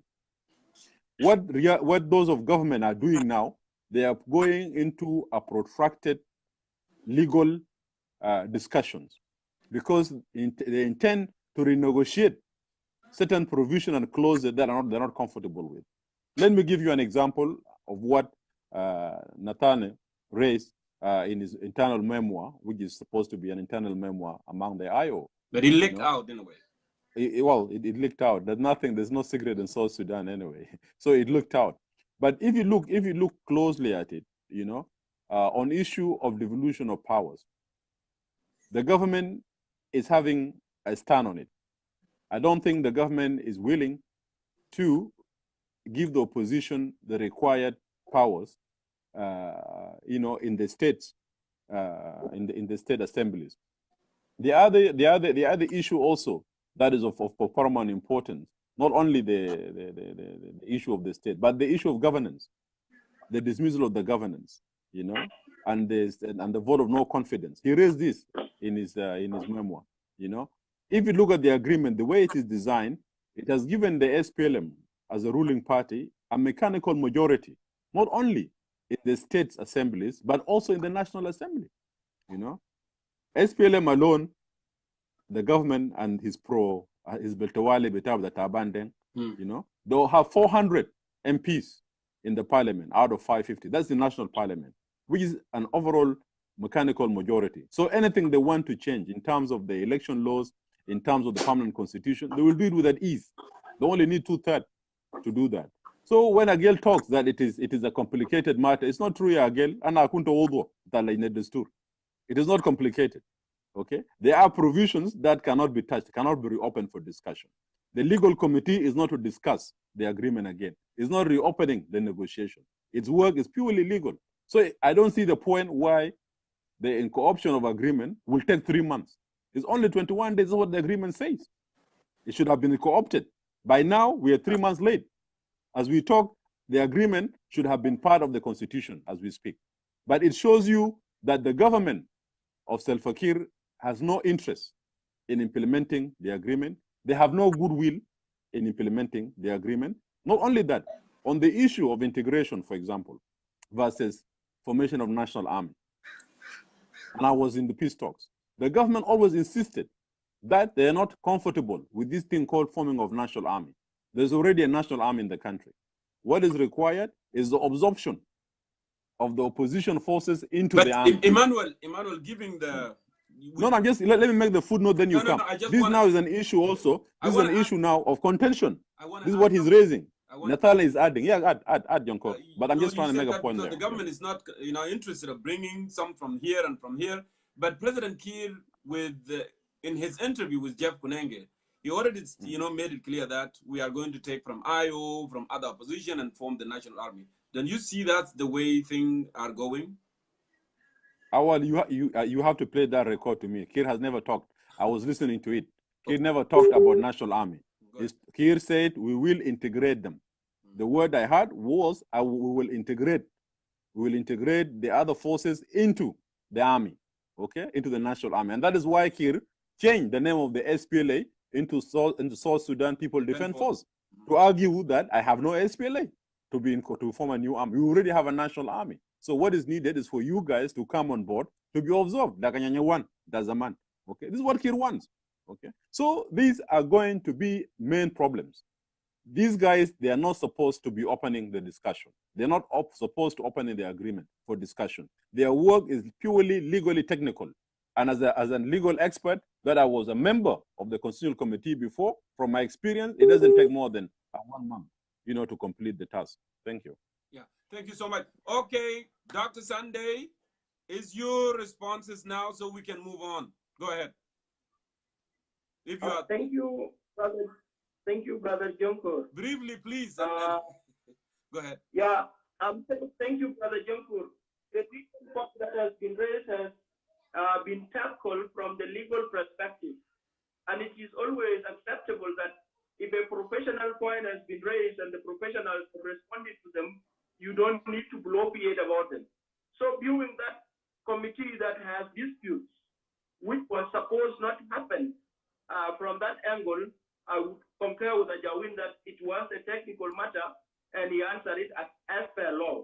Coming back from the political angle, there is no goodwill for the government of Juba to accept that peace is implemented in the spirit and simply because they have a grantor that is in agreement with them, so that if you refuse, you will be forced to do it. This is not a mediator that is willing to consider the sides that are to the conflict as equal, and they should be handled in a manner that is comprehensively harmonious.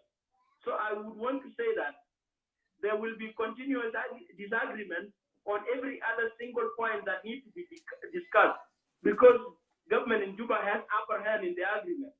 It will suppress oppositions because of al-Bashir, who is in another agreement with him, and so would always put every point to the interest of Kir. So I have no much words on it. Let's move on to the next stage. Well, thank you so much. Thank you, Dr. Sanjay Dijon. I think, with that, we conclude these two questions here. If anyone, I think I'm going to go ahead to your last statement here, Emmanuel Ajawin, and then I'm go to Agel Machar and Emmanuel Dijon as well. So we can move to other with my other contributors here. Go ahead.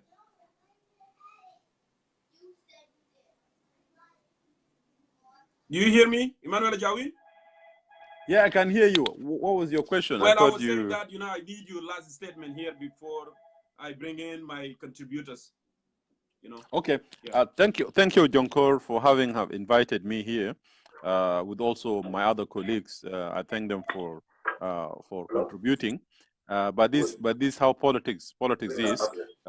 People when they're discussing national issues, is bound for people to get hard feelings. But this is the reality of politics, and you cannot separate that from human emotions. We are dealing with emotional issues.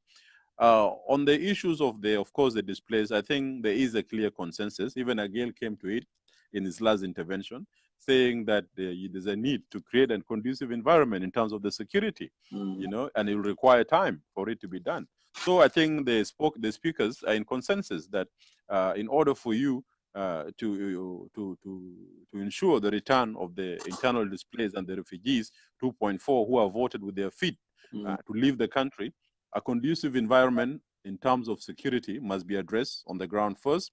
The second element of it is the providing the much needed services for them. You need to open hospitals. You need to have the clean water for them to drink. They need to have schools for their children to go to, and also for the government to reconstruct what has been destroyed by war. It's not longer in Upper Nile alone. We're talking now about a revitalized agreement. You have war has gone to Equatoria. Equatoria is completely now, most of the villages are empty.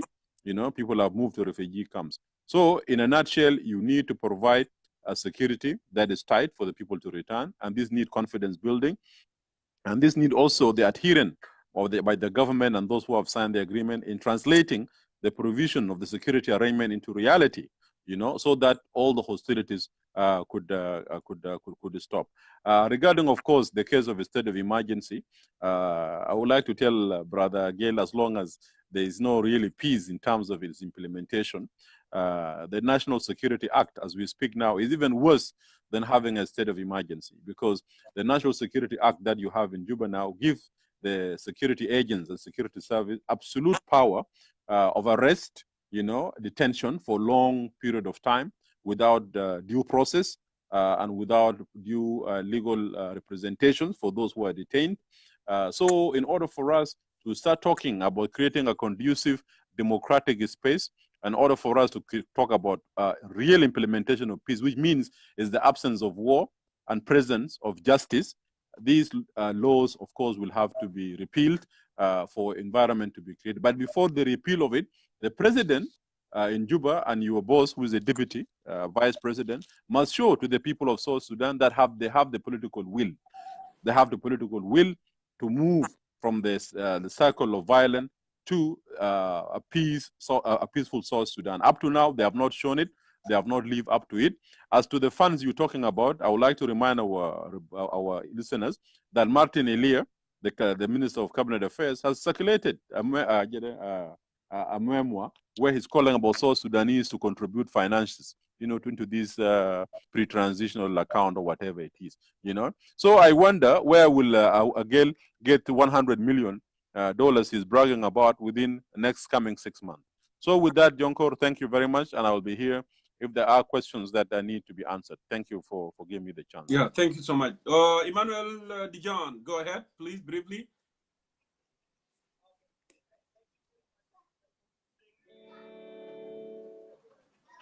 Go ahead, Emmanuel.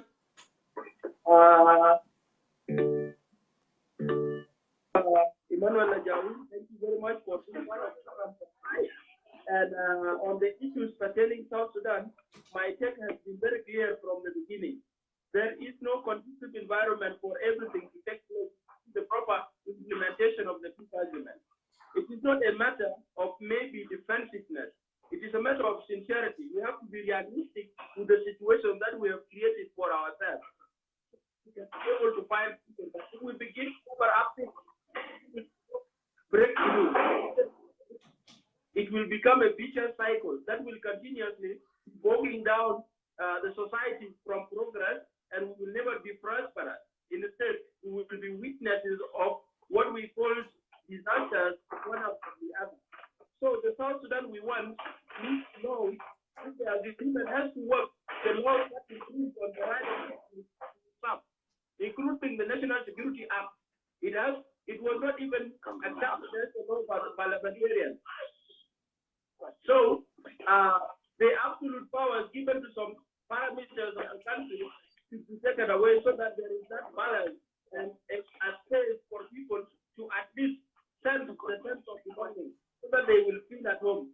I salute South Sudanese, and I'll have to stop from here and call it a night until next session. Thank you very much.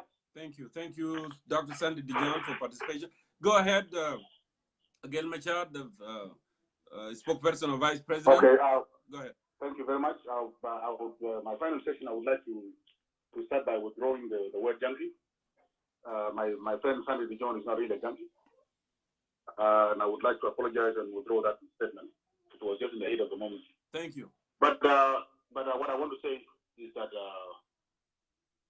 dividing these two issues, those of us who have accepted to go on with this agreement, I want to assure the public that we are committed to continue in that path. We are not saying that it's going to be easy.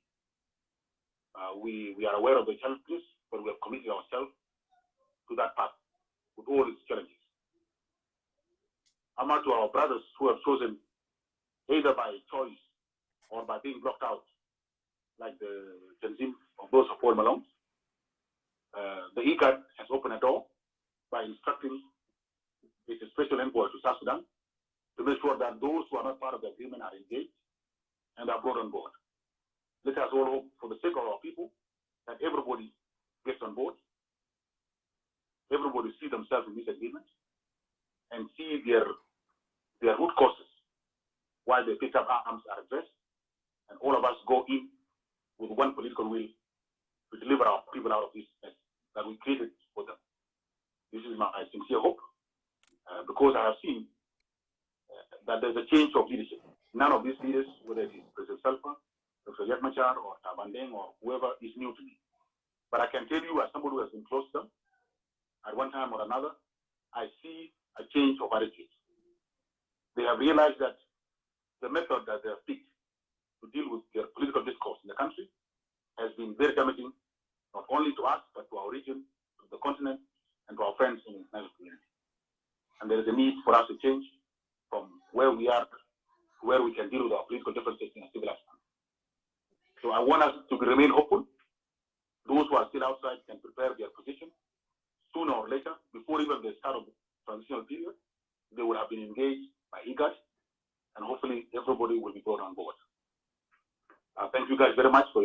your input. Our views may have been different. It does not mean the other person is bad, or like the terms that I've used, or the terms that have been used against me, and so forth. It just means that we have different views because we are different people. We all love our country, and we all see it in different ways.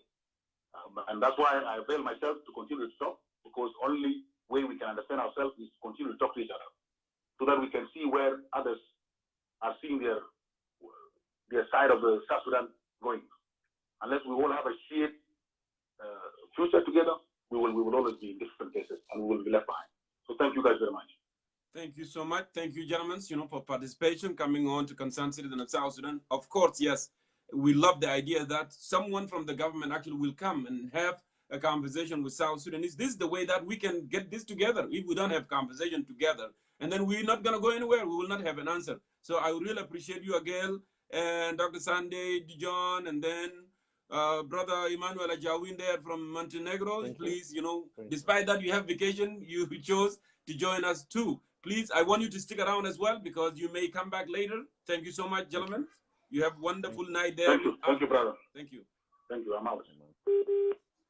All right, Emmanuel, I'm going to let you go now, and then I'm going to go ahead and bring in my, contributors, so they can have their say as well here. This is the time for them. So,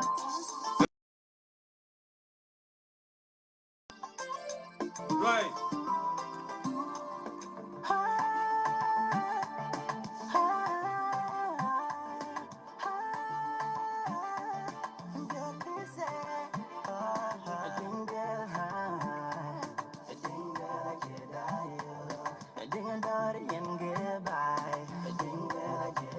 I saw your request. Get ready.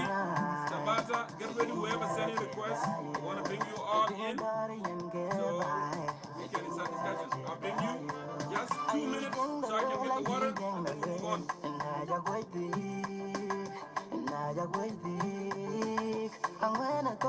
I'm gonna go, but ding a daughter and I get going mad. I think we're going mad. I think we're going mad. I think I'm pure in really bad. And daddy pure one ma.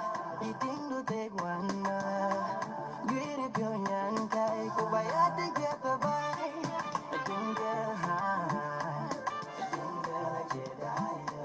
I think a daughter and get by.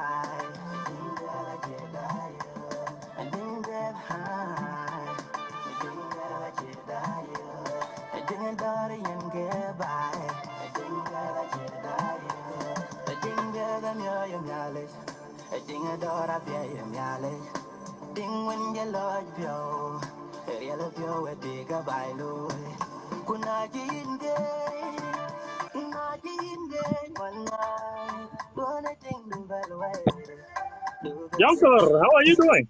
I am doing fantastic. Welcome to Concerned Citizen of South Sudan, Sabata. You have heard those gentlemen, brothers, Yes, yes. We need to have that spirit, to have a conversation. It's very good to have them on and, and to react to one another and answer the question. So what is your intake? Go ahead. Well, I think, first of all, let me give you this Christmas season greetings. Yeah. And I also want to convey the same. Me there. Exactly. And I also want to convey that to all of the viewers who are on the line watching. And I think my opinion about the entire show is that it has gone well. I really loved it, and I'm sure many people have enjoyed it. The speakers have presented their points clearly, and they have all made reasonable arguments. My opinions on the issues that you have raised as questions to them are, let me begin with the state of emergency. Mm-hmm. I think on the issue of the state of emergency, I personally felt the way it has been argued back and forth made me to decide to go back to Google. I decided to I want to understand the concept of the state of emergency. Okay. Yes. And when I read the concept of the state of emergency, this is what I personally end up concluding, that it looks as though the nature of our government pretty much does not even need a declaration of a state of emergency. It is in its essence like a state of emergency. Tabiyan. Okay. Yeah. Tabiyan, it is like there is a state of emergency. And I think it is because of that that makes those who are in IDPs and refugees reluctant to come back home. And I'm not going to spend much time talking about it, but I just want to justify what I've said by simply reading the definition of Google here of what a state of emergency is and why I said our country is like in a state of emergency tabiyan. It says here that a state of emergency, also known as state of calamity, is a situation in which a government is empowered to perform actions that it would normally not be permitted. You see, this by itself in this sentence tells us that under the normal circumstances, especially in countries where the governments are also limited by constitution not to perform other functions, during state of emergency, those kind of limitations will be uplifted so that the government can even go beyond the powers that are given to them in the constitution. Correct. Okay. Yes, a government can declare such state during a disaster, civil unrest, or armed conflict. Such a declaration alerts citizens to change their normal behavior and orders government agencies to implement emergency plans. In other words, the government can go beyond certain powers that are even expressly given to them by the constitution. So that is actually a state of emergency. And it will look very clear when you are living in societies or governments that are organized such that the governments itself are limited in their operation by constitution. But when you see our government, really when you look at what I've just read, it looks as though it is there in our government by nature. You see, our government are not, SPLM is not limited in their actions. You know, they do whatever they want, okay? Their security agents can arrest, even during the normal times where there is peace. Their security agents can come and pick somebody from home, and that person will not even be put to trial, okay? That makes the country look like it is already in a state of emergency, even though to us, it is normal. You see? Yes. And yes, and under such kind of circumstances, you know, when people really go out in neighboring countries to be refugees or go to IDPs to be cared for by the United Nations, they will become reluctant to come home when their government, Tabiyan, looks like there's just a state of emergency where security is not good.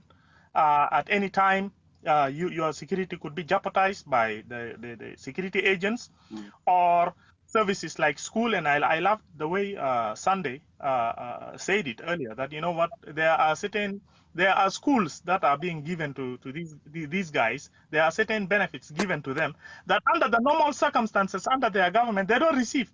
That is why they feel they are better off in where they are right now.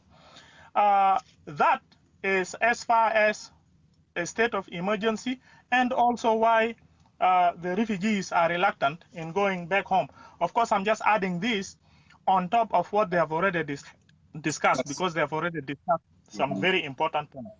Now, I would like to conclude by going also very quick on what you have brought as far as what is circulating, circulated by what Irina has written. You see, Jongkor, if it is true, as Emmanuel Ajawin has stated it, that the government is again creating an atmosphere where it's trying to renegotiate the terms that have already been signed, then the whole thing has been misunderstood. You see, really, in incorporating those terms into the constitution, pretty much the challenge should be on how the languages are framed. You see, but otherwise the content, the meaning of what has already been signed need not to be changed. So I do agree with Emmanuel Ajawin Ajawin, as far as, yes, as far as why is the process so complicated? What is it? I wish Quirino was very clear when he said they were not able to agree on devolution of power. So what is it? Devolution of Yeah, power, and there is other 15 points actually mentioned. Devolution of the power, yes. security arrangement. Resources also, resources. Yes, I wish he was very detailed in trying to explain whether they were not agreeing on percentage of powers, whether how much percent goes to the local governments and how much goes to the national government, and whether it is how much resources percentage wise. But again, I remember there was a time I told you that the implementation of this federalism, things get built around the aspect of government roles. So usually there is no clear cut that, oh, you know what, we are going to have 85% of these resources of the revenue will be going to states, and maybe 15% to federal, or we are going to have 50 to the federal, 50 to the states. Things don't work like that. But so long as they just, you see, let me give you an example of the United States Constitution. The essence of their federalism is, I think, in either the 9th or the 11th Amendment. That, and the way it is being written, it is just written that powers that are not expressly given to the federal by the Constitution are reserved to the states. Do you see how broad it is? Simply saying powers that are not expressly given to the federal by the Constitution belong to the states. You see, they have not defined anything other than that. So now, as people are now running government, because so many things, so many agendas keep popping up here and there, and that determines how much of a budget will be needed this year to the states, how much of a budget will be needed next year to the states, because as the states accomplish more and more of their political agenda, and as time go by, they will eventually be needing less and less money instead of more and more. They will only need more when they have so much to do as far as educating people, putting together healthcare system, and all these kind of things. But once they start accomplishing all these things, they will, as time go by, they will only need some little money, maybe just to improve on security here and there and fix certain loopholes. So it's really very unfortunate that we are going through a situation where right now Quirino is saying they are facing hardship. I hope this is not going to eventually put people to square one, hopefully, but again, I don't have much to say as far as this is concerned. These are just some 3 points that I would like to share, brother, and Merry Christmas. Merry Christmas to you. And actually, you know, we support the idea that the IGAD mediation, they are reaching out to those who were not part of the signatory of peace agreement. Let's wait and see. I hope they can expedite, you know, their, you know, process. So NAS, PDM, SSUF, they can be part of this, because we need the gun to be silent. You know, we were born in time of war. We grew up in war. And now we're going to die in war too. We married in war. This is not acceptable, you know, Sabata. So yeah, let me just make something very quick about that. Okay. I'm really very stunned to hear the language as framed by the people of IGAD. That was a warning. You know, under diplomacy, they shouldn't be saying things like that. You know, the people of South Sudan have the right to choose whatever they want to, whatever means they want to implement for whatever reforms they are calling for. But then for IGAD to come and expressly really put those kind of warnings is very stunning. I don't know, maybe it's not just South Sudanese, but in general, we the Africans, we really have to start looking back and reflecting in our way, especially diplomacy-wise, in our way we approach issues. You know, the voice of aggression and warning and duress and all these kind of things doesn't help. It doesn't even make us look civil enough, because they are like judges. Judges shouldn't actually sound that way. But unfortunately, they sounded that way. Let's just wait to see what's going to happen. And thank you very much. Thank you, Sabata. Thank you for coming in and adding your contribution as well. Please stick around.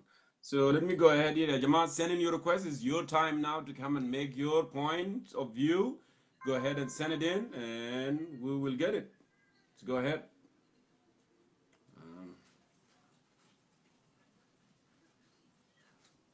All right, let me go ahead and see who requests.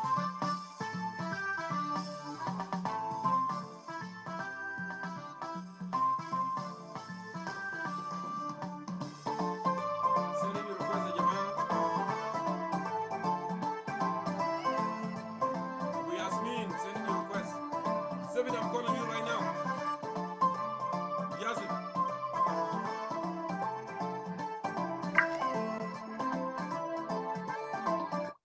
يا جونكور Hey, good to see you, the host سلام of the عليك. Voice of the كله Bush. نهنيك اول حاجه بحلول الزمن بتاعت الكريسماس ولكل المشاهدين الكرام، وان شاء الله ربنا يعم لنا بالسلام واليمن والبركات. Inshallah, ya akhui. Zay Mashar, Merry Christmas. Yeah. And Christmas, Christmas actually in America, you see all the cities are beautiful. When you walk That's why. night, all the trees, That's why, you know. light everywhere. So it's so amazing. Last week I made a little bit short video to show that how people that are, celebrating Christmas and everybody is happy in the road. So we wish this also to happen in our country soon as possible, so that people also should have that, that spirit of love and prosperity and unity. And we hope that. So only I would like to add 2 points, Jongkor, if you will let me, just not more than 5 minutes. Of course, Fadal. So the first thing that I really appreciate to see our brothers, those who are, in the political arena issue, discussing in this spirit. This is very good. And I think this is the first time where we see that discussion is going like this, and we would like to see this, And one day also we hope, Jongkor, that they should be in one table to discuss in that spirit, and in the end of the day, someone will feel that he mentioned some words. Yeah, without slapping each other, right?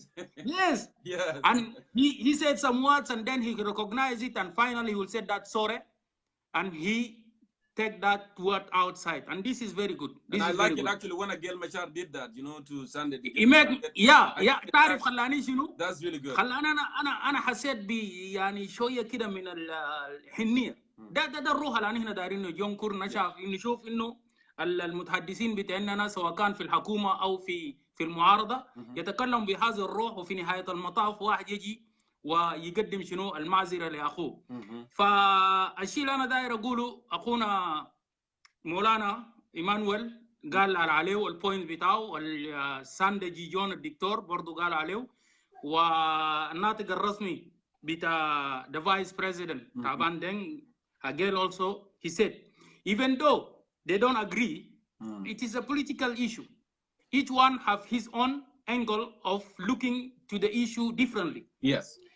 Okay, that's very good. And in the end of the day, each one of them is looking how to run the country in the way how it is. But one point I would like to say that the state of emergency, I think the president himself, he recognized it.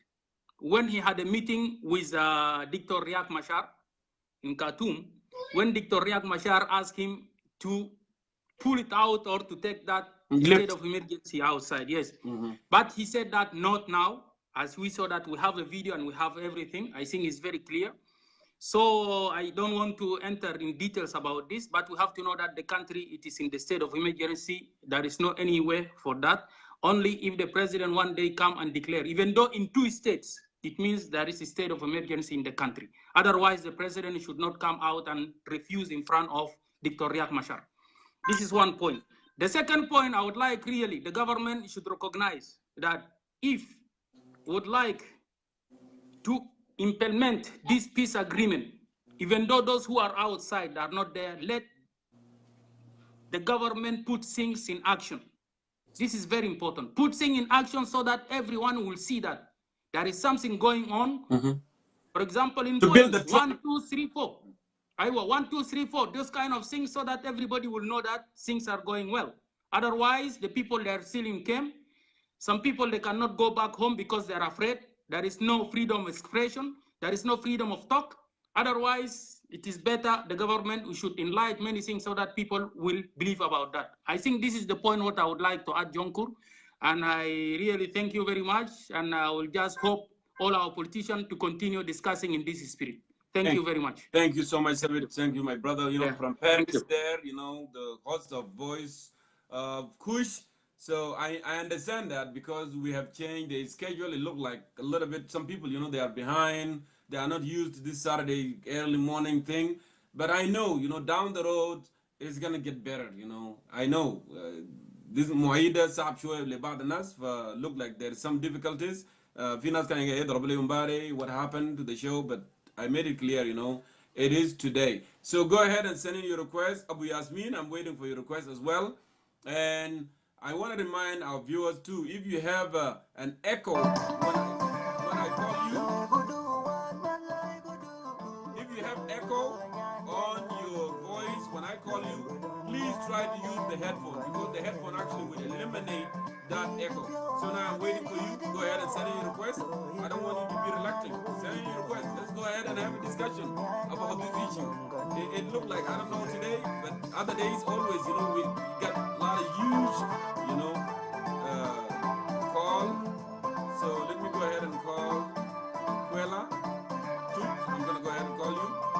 And yeah. I'm calling Quella. Hello. Did I say your name right? I'm sorry. Forgive me if I said your name wrong. You know, sometimes, you know. Yes. It's fine. It's fine. How are you? I am doing great. I'm doing great. Go ahead with your point of view. Very good. It's my pleasure to say hi to all the viewers and to the three guys who had already spoken. It was really very interesting listening to them expressing their views. Coming back to actually put my points, I have some questions here. Listening to Mr. Agel, he said there was no actually state of emergency, but at the same time, he also said that there was a state of emergency in some states. But I remember the president had actually declared a state of emergency on Jonglei and Unity State on January the 2nd, 2014. I want Mr. Agel to tell us when was that state of emergency lifted by the president. If there was a state of emergency in Jonglei and in Unity State, and there are also a state of emergency in those 4 states that he had mentioned. How did Agel Machar could say it, or could Agel Machar say that there is no state of emergency while there are state of emergency in 6 states? So I would want Agel Machar to tell us when was the state of emergency lifted in Upper Nile. Another thing is about the IDPs and refugees, about their going home. We are not actually talking about the proposals, the plans that was put on paper. We are now at peace and we want the tangent thing, the things that we can see. I have seen the picture of my town, picture of Nasser yesterday. The green town, the town that used to be green. I saw it yesterday. It has become a desert. Now Agel Machar is saying that IDPs and refugees are coming back, are going back home. I don't know where are they going to stay. And I believe this is the situation facing every South Sudanese was left home. There's no home now. There are no houses, there are no hospitals now, no schools. Yes. What has the government done now for a person who will say tomorrow that I'm going home? What will the government, what has the government put in place for that person to actually settle and start or begin a new life? These are the questions that I would want Agel Machar to answer. Otherwise, thank you. Quella, thank you, my brother. Agel Machar was here, but I believe he's still watching. If he is interested to come back, you know, to answer some of those questions for you, We really appreciate it. I can bring them on the video, but it's already late there in Nairobi. It's around 9 or 10 p.m. But again, if you are watching, you may come back. Actually, if the public, demand some answers, there you go. You can go ahead and answer question. But I like what you said also, about the Nasser town. I've seen pictures as well. But don't forget this season, this time of the year in South Sudan, this is the dry season. In this time, there is no rain in South Sudan this time. The green always, But even if the green time even if there is no rain, even if there is no rain, my brother, the houses could not actually have been affected. There is no house there. Correct. I'm not talking about the trees, even the houses, there's nothing there. It was just a desert. And I believe those guys who were actually meeting, they were just meeting on the open field. On the open field, yeah, with the military thing. So I really, really appreciate your question. And again, one more time, if Agel is around, I can still bring him back to the video so you can answer some question, for our viewers as well. So please stick around. I'm going to go ahead here and call another person here. Thank you. All right. Let me go ahead and check. Like I said, Agel, if you wanted to come back and answer some question, it would really be appreciated. But meanwhile, let me go ahead and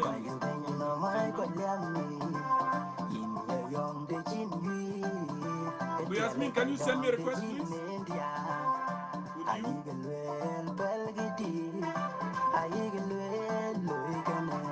All right. And actually, if you have a headphone, it would be so great because I noticed that there is an echo in your thing. If you have a headphone, it would be really, really good. Yeah, I have my headphone here. Yeah, you here. see, we don't have any echo anymore. I discovered this thing. Oh, okay. So, Yasmin, welcome to Concerned Citizen of South Sudan. You have heard those brothers has spoken. It was a little bit, sometimes can go up, tense, but at the end of the day, we have to have that conversation. It meant to be. Yeah. So, go ahead. Absolutely. Yeah. Merry Christmas. Yeah, actually, yeah, Merry Christmas to you, bro. I can see your background there. You already started celebrating 24 Christmas. days. So. Wow, well done, man. I hope, Christmas and peace and reconciliations and all in New Year to come for all South Sudanese. I'm at work right now as usual, but I'm going to be brief because it's Saturday. Yeah. I have some part-time that I'm trying to make up for a Christmas present. Of course. Yeah, what I want to say is that actually the show was good. I listened briefly to 3 of them. They did articulate well. Each one of them, defended their point and sent it across very clearly. And this is indicate that in 10 years to come, and by the way, Agel from Juba and Emmanuel Ajawin in Europe and Sandy Dijon in East Africa, they are all young people, young South Sudanese, and that will tell you the future. الوعي السياسي للمجتمع الجنوبي بعد 10 سنة من هنا يعني it will tell you how it look like, because this is actually will bring you to the point of Brother Mujassir Sebit, that he noticed that spirit of discussion. This is the way it's supposed to be. We have to present interpersonal communication, and this is what I noticed in these guys, and this is very good for South Sudanese, to discuss their issue in this manner, professional, and I actually appreciate that.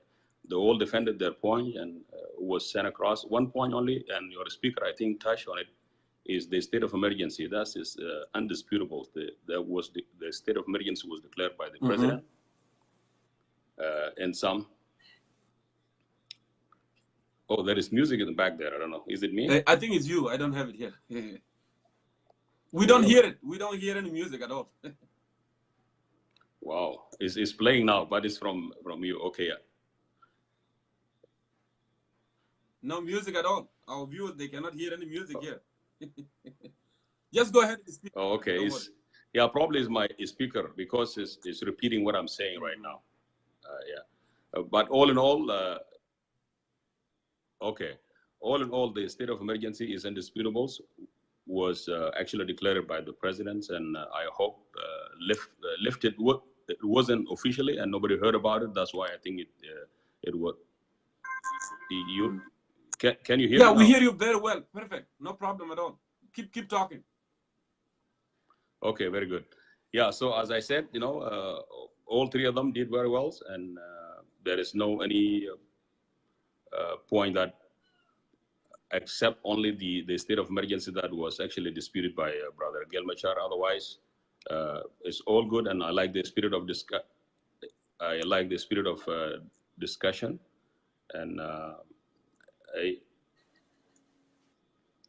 what I can say is that Merry Christmas to all three of them, and you and your viewers and all South Sudanese. I hope سنة جديد تقوم السلام والاستقرار لكل أرجاء جنوب السودان، حتى تعود الاستقرار والتنمية والناس تعيش في الصلح والمصالحة العامة وهكذا يعني سنة جديدة إن شاء الله. ده هزمة الوناو.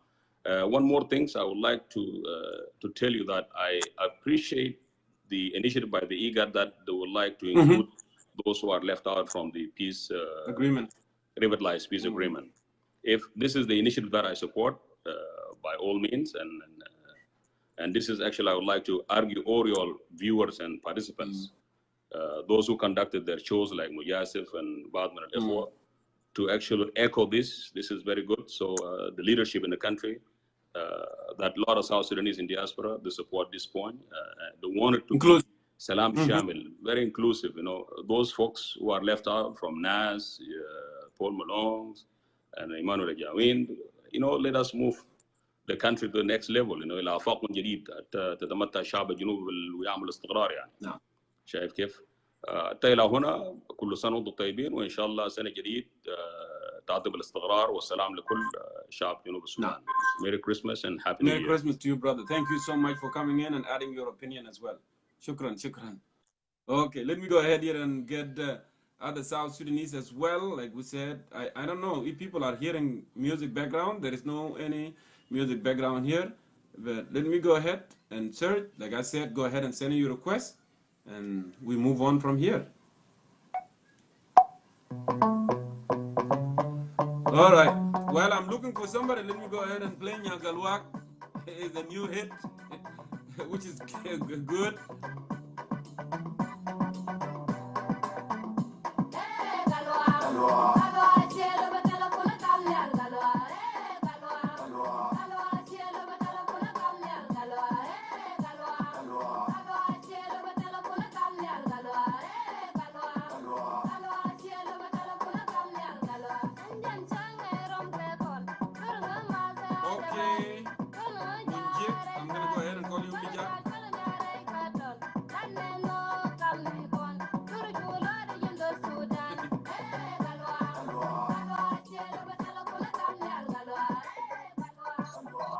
Hello, Mijak, good to see you, brother. How are you? My first show, and yeah, it looked like we have. Thank you so much for. Okay. So how are you? Good show. I listened to the three our brothers. Those are debate each other about. We know, brother, the politics is politics, and what we need are the Sudanese to adapt it. Is not even if we have differences, we don't need to disagree and grow and run and grab the gun. We need to debate each other and understand each other. Even today I'm wrong, I will be wrong, and you're right. Tomorrow maybe you will be wrong, and I will be right. So that is politics. That is what is the politics about. So we need to forgive one another. This we need to enter a new era as the Southern Sudanese to debate each other and come together and solve our issue facing our country. So I listen to them, nothing bad, and we can say any politician or any party can hold their point or can hold their political interest, and that is good, and that what will be let Southern Sudan to be a Southern Sudan. If we rely on one party, then we will not be a viable state. Correct. And because if we are in the West, like you and I, we're supposed to take an example. Like now, if you in North America or in Australia or Europe, people debate each other like you will see them like they will fighting, but is the criticism people trying to give to criticize themselves to make sure that they can find someone who will lead people or who will lead the country. So I appreciate their show. Everyone present their interest, or everyone like what I can add, the state of the emergency. We need to make sure Southern Sudan, if we saying we are in peace now, we need to make sure all the 32 states to be lifted from the state of emergency, to make sure the citizen can move free and exercise their things for the what the people decide to do. So that what I can say, even someone like you and I, if you in North America, then you will say, oh, okay, everything things improving, and let me try to go back, or let me try to plan something can benefit Southern Sudan. So I understand all of them, and I appreciate their debate, and I don't need to talk much because our people line up to make sure we need to give them thanks. And your show also, and this is my first time to your show. Since you start your show, I've been monitoring your show. There is no problem, and that is the way people should act, to engage each other, and we need to enter a new era and put all the 64, whatever, how many tribes we have, to put our face into mirror. No one should be very important than another one. So that is the way we should move forward, to forgive one another and for coexistence, and respect our martyrs who died to liberate this country. So that what I can tell you, Brother Jongkor, the hero who the host citizen show. So we appreciate your show, and we God bless you and keep it up. And we need our fellow Southern Sudanese to understand each other, to make sure debate will not cause anything to go and kill your brother. Debate is today I can have a chance to defeat you, and tomorrow you will have a chance to defeat me, and that is what the politics about. So we need to grow that knowledge in the thought our young generation mind. Thank you. We may shout today Go ahead. in our debate, and tomorrow we disagree, and after tomorrow we can agree. That's the way it's at. That's the human nature. The conversation is that. Right. But if I say no, I'm not gonna talk to Jongkor. I'm just gonna, I will never talk to him, and then there will be no solution, because solution always come when people talk, when people have a conversation together. So I really, really appreciate you, my brother, for coming on and airing your perspective as well. Please stick around. So let me finalize now. For me, in my feeling, there is hemisphere show in Southern Sudan. We will have a peace. We will have a peace, and we will understand each other, and we will be coexistent. Thank you so much. God bless you, and God bless your views, and God bless Southern Sudanese across all the world. Thank you, sir. Thank you so much. So go ahead, send in your requests, my dear brothers and sisters. I saw your request, Jatab. I saw your request, Tongjang. So Jatab, let me go ahead and bring in Tongjang, because he's sending his request first here. And then I'll bring you as well. Don't go anywhere.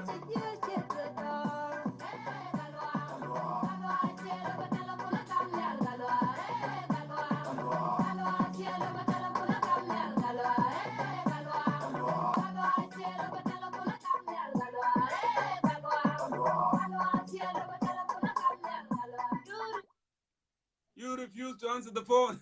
Go ahead. Tongjang, and then good to see you. Thank you. I greet you, and I greet your audience, and I wish you Merry Christmas coming soon.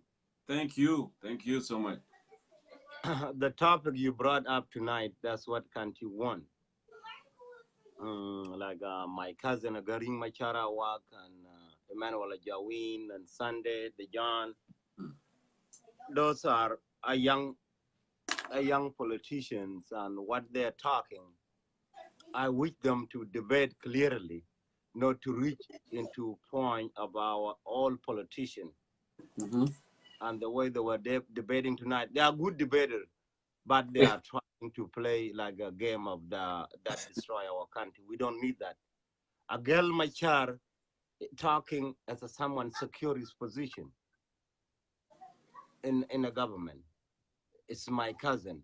And that's what make me, I'm not a lawyer, but I always say, pointing the fingers what went wrong. Ajel Machar was defending entire government. Government did not doing anything. But someone work in the government, we knew the Kir policy. You cannot criticize the government you in. You will be out tomorrow.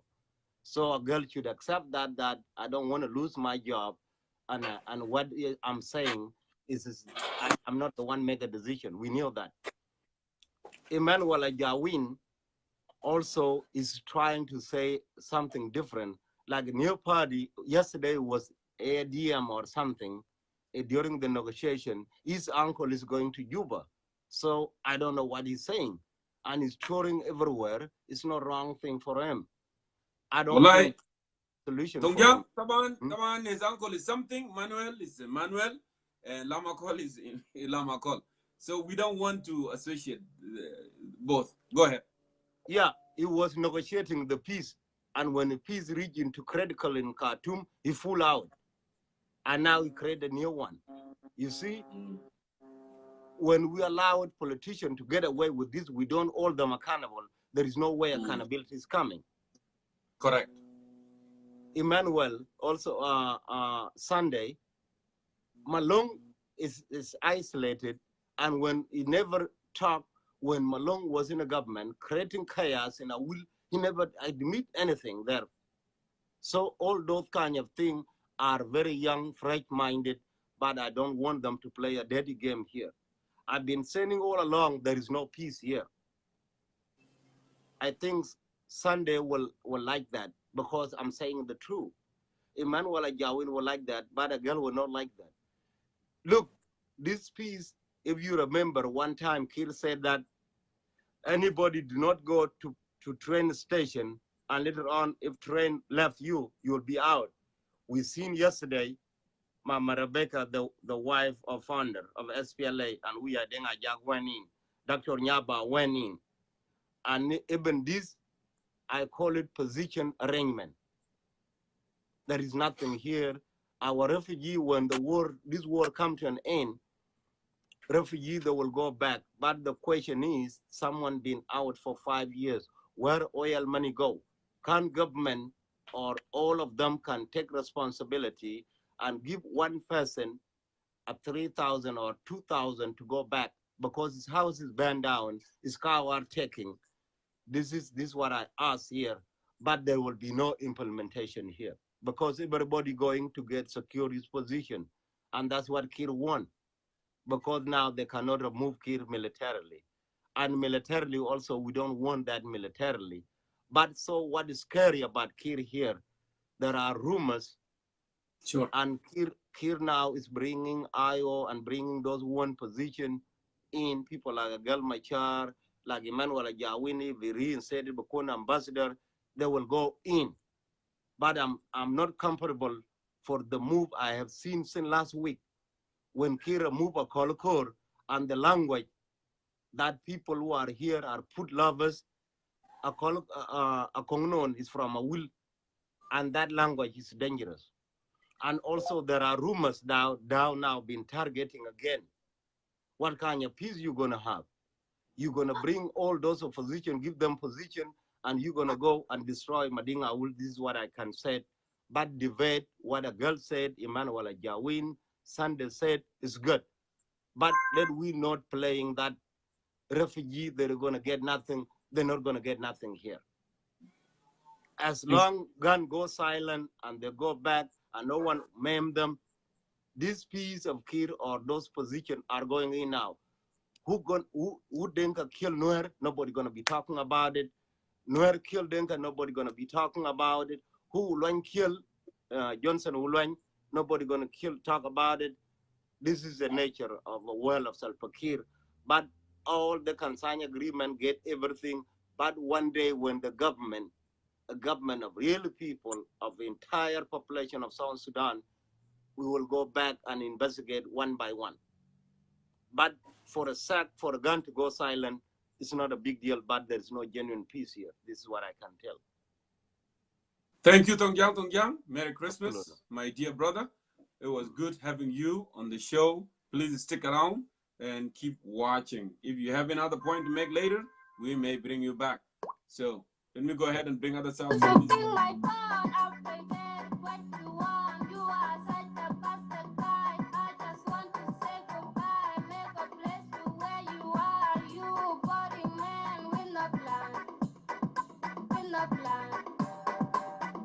Jatap, I'm calling you right now. Jatap, go ahead and answer that.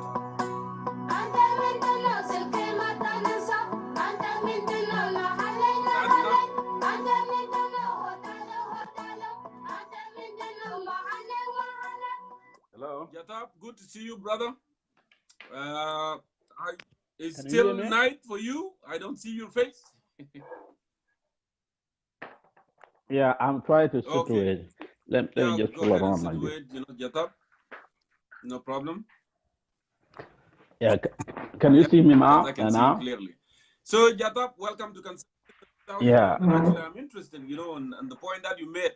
Since I I made a poster for this show.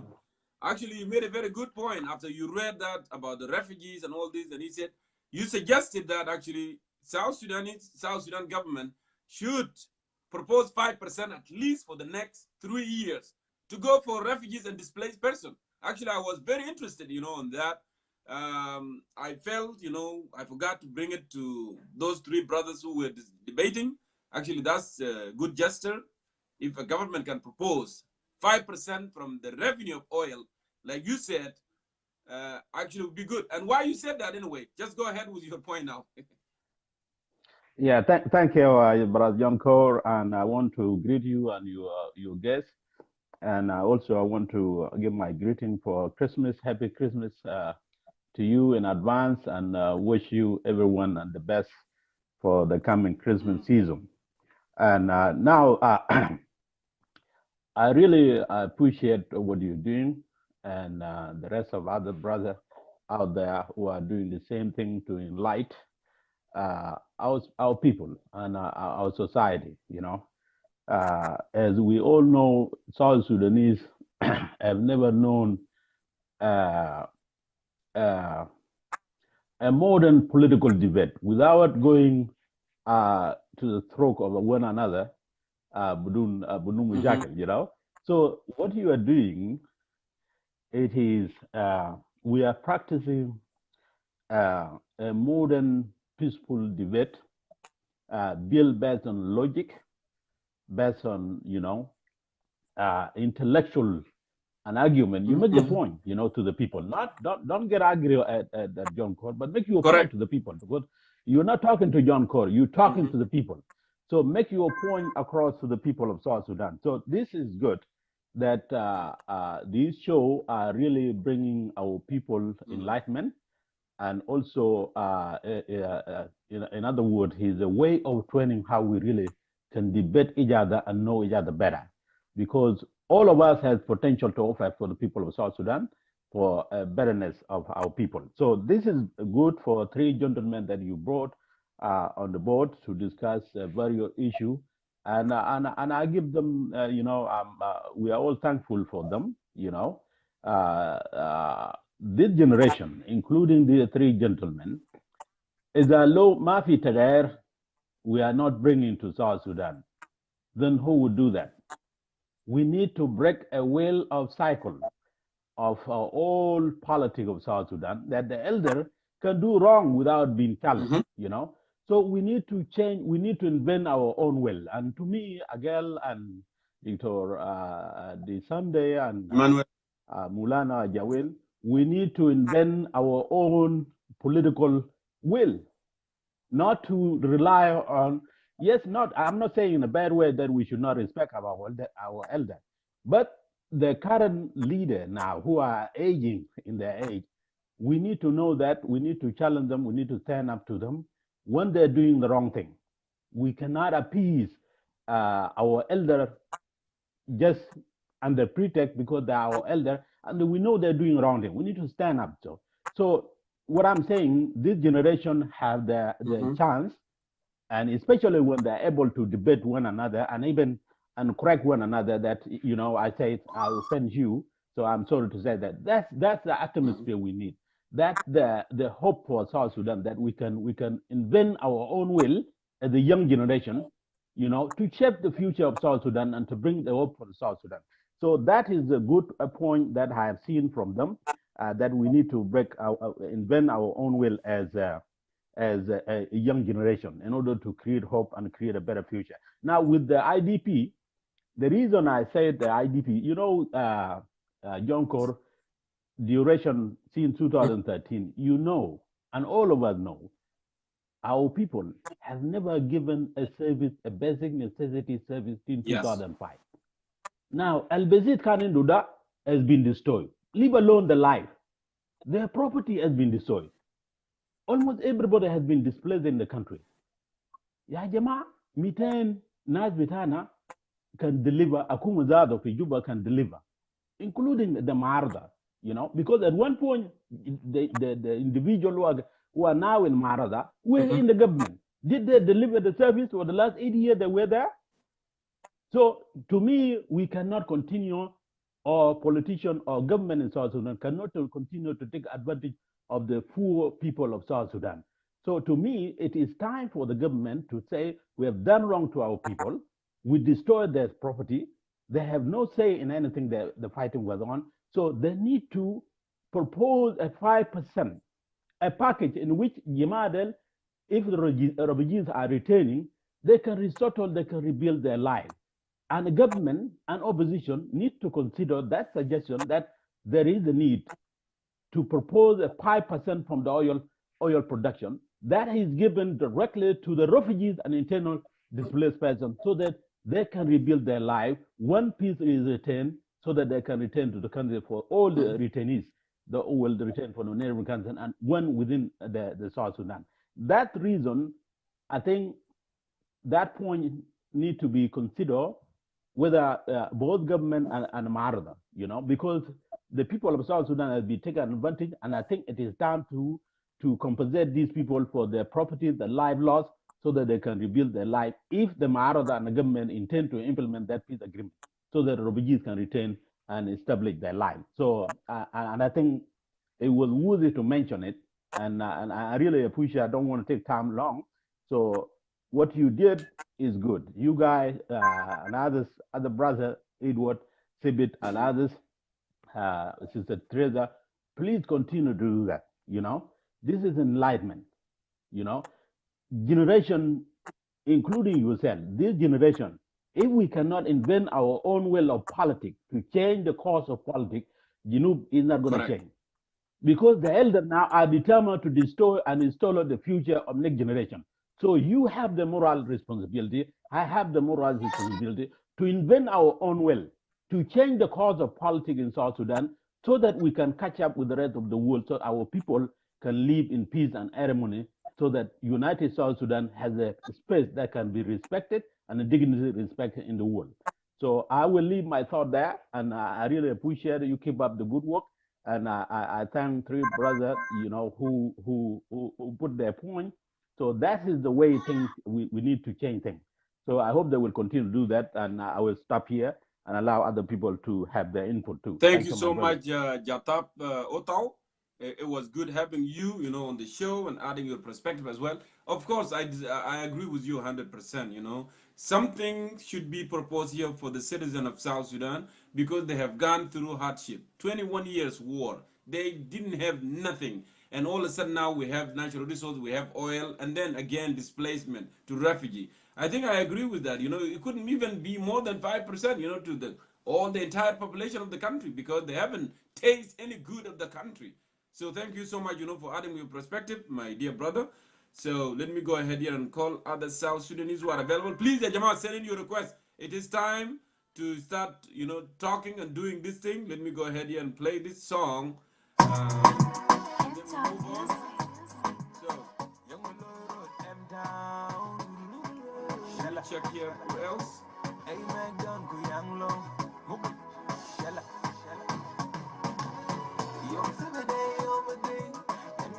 What's going on? Is all guys, no ladies want to talk today? It's something unusual. You know, we don't want only men making decisions. We need women to be involved as well. You know, that's what makes it.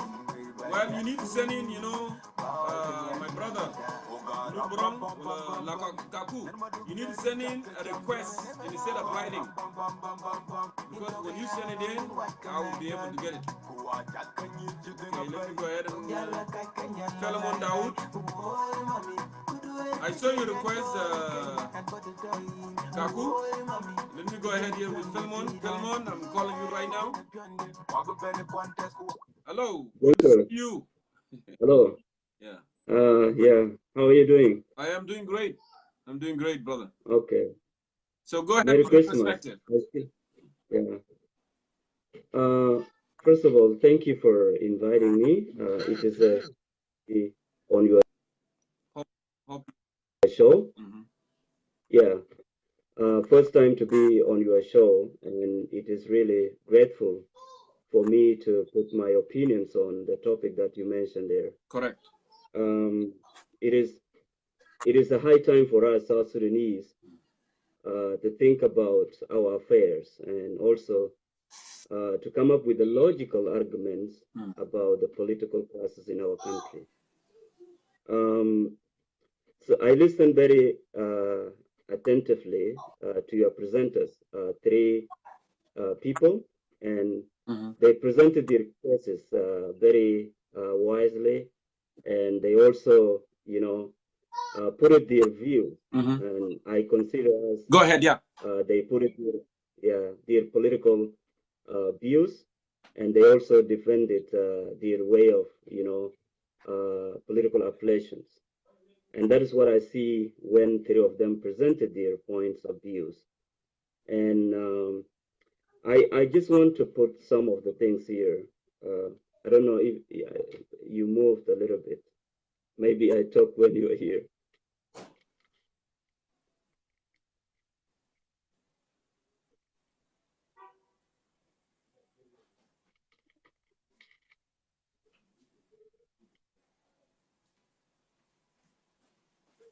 Go ahead, brother. Yeah.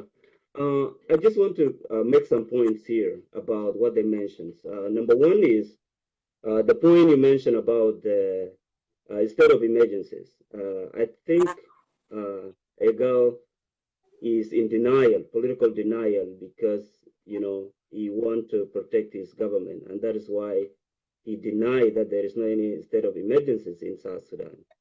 The state of emergencies was declared by President Kiir, I think, in 2013 after the incident. And until now, they didn't lift it, the state of emergencies, and it's there. And I consider his denial. You remember when the government became irresponsible and careless, they will not remember. Go ahead. It looked like somebody called him there, froze. So somebody called me. Yeah, I can hear you. Yes, go ahead. Yeah.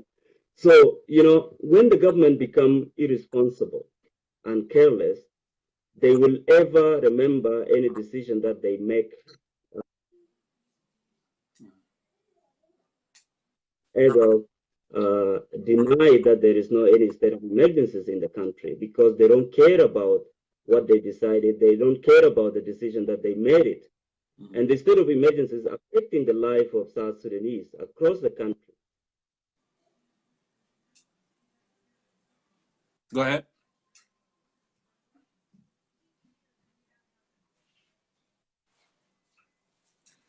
It looked like people are calling. Yeah. So sorry. Network keep cutting off. I don't know. No, people are calling me. That's the problem. Yeah, you can. So let me make. Go ahead. Yeah.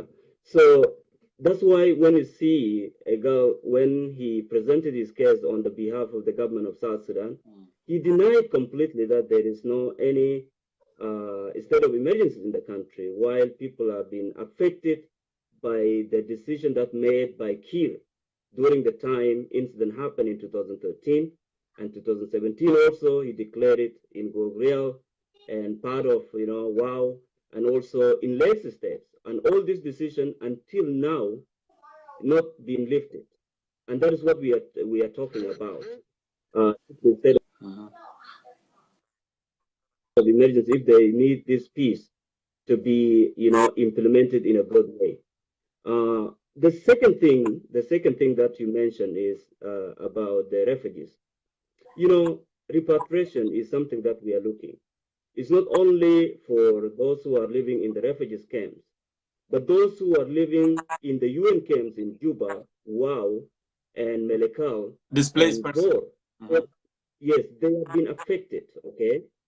And to repatriate them or to settle them in their respective places, first we need to see the security, because security is very important for their life, so that they can restart their life again.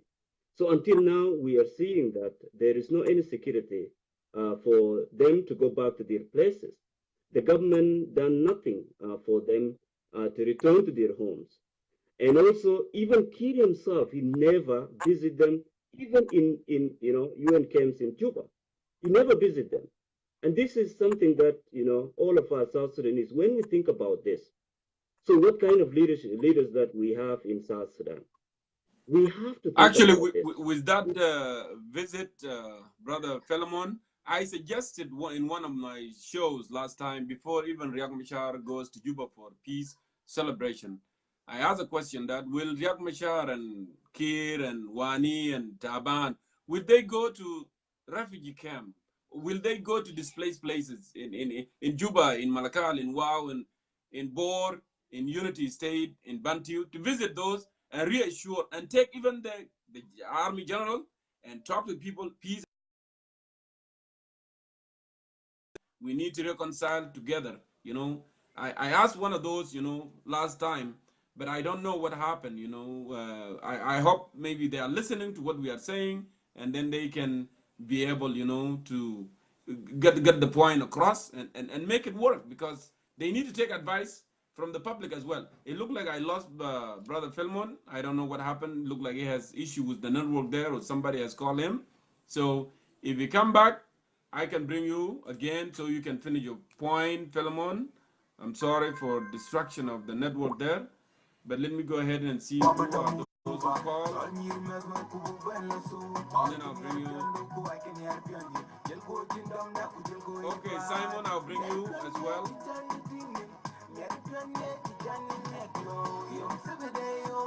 So, Aro, you are saying that actually I call only the familiar face. That's not true. You need to send in your request. If you want to be called, just send in your request, and then I'll call you simply. I don't know what you're saying. That's familiar face. I don't know. Hello, Jongkor. Familiar face here, and everyone who can call, I can. Hello, Jongkor. Yes, Charles. I see you there. You keep changing your name every day. No. That's just my friend number. And then I just, I say, no, let me use this chance and to talk to Jongkor. It's okay. He will pick it. You can come in. No Salam Pitat. Ahlan wa sahlan. Good to see you. You have a good program, okay? Alhamdulillah. There's a man salam.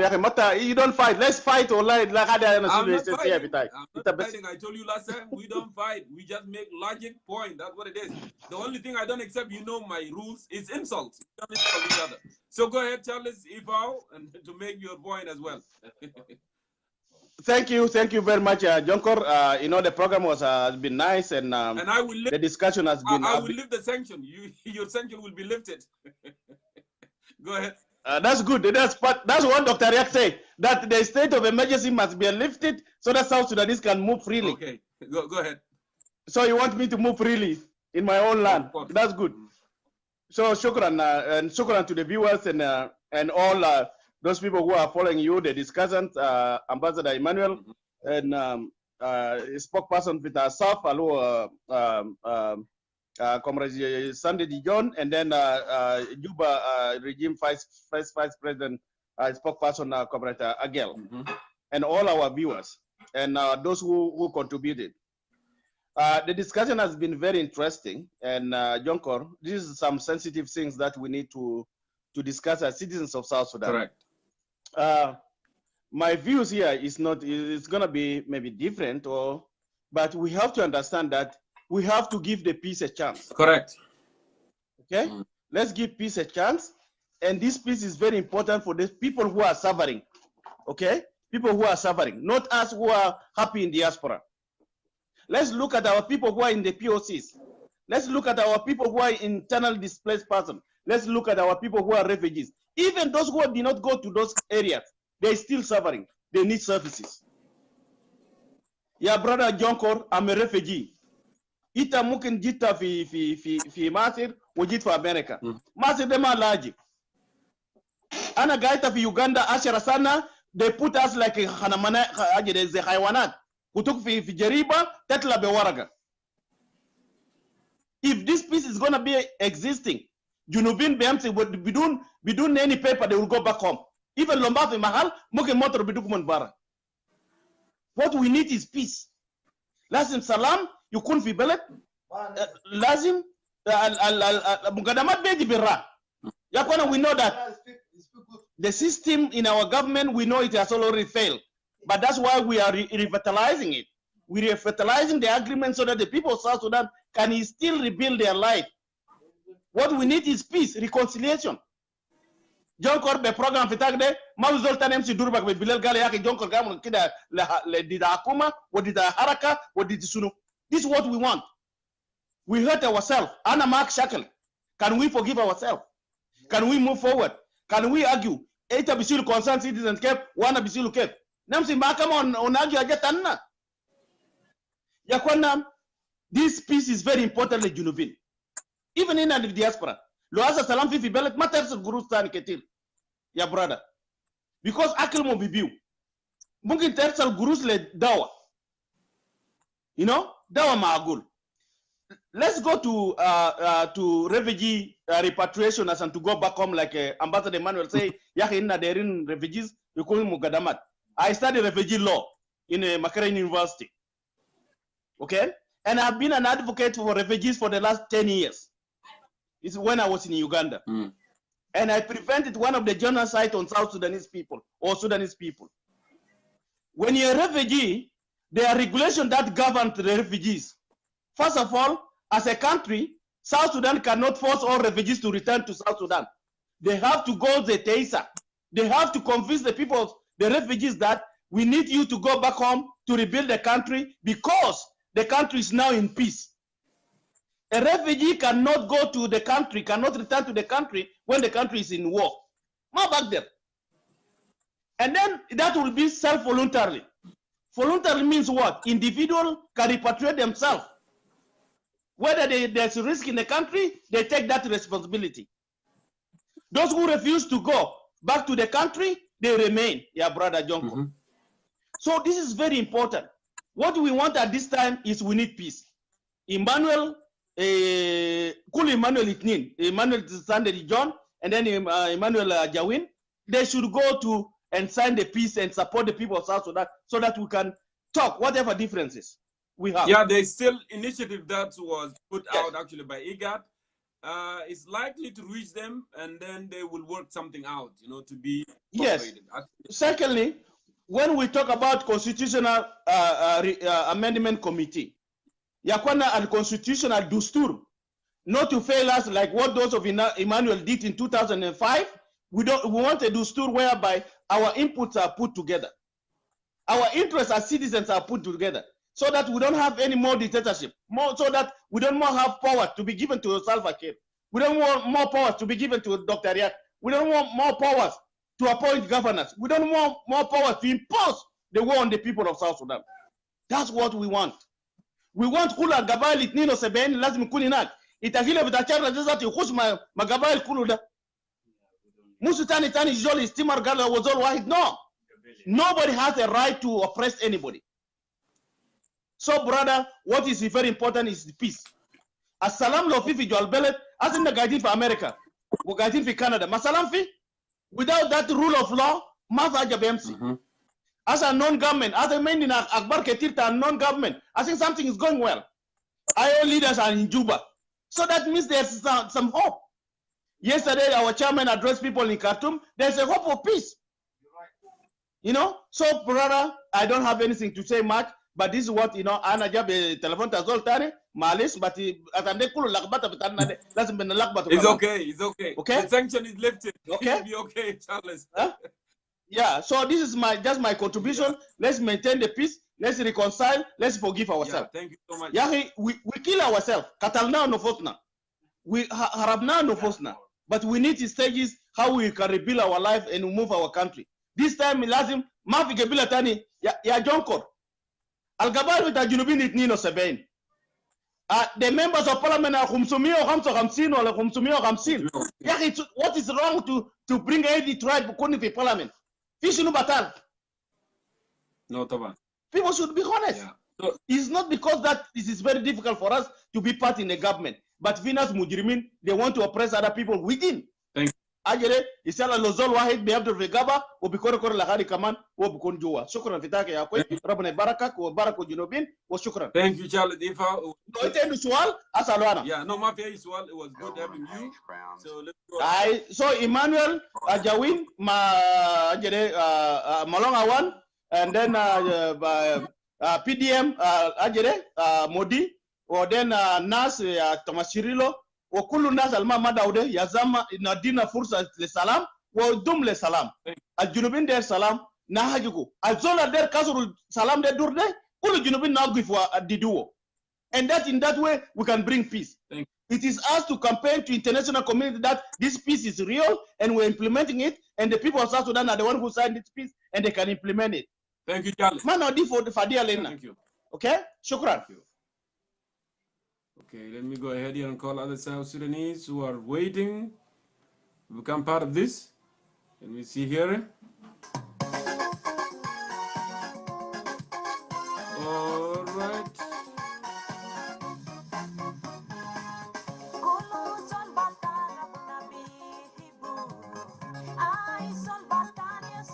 Tuj, I want you to send in your request. Tuj,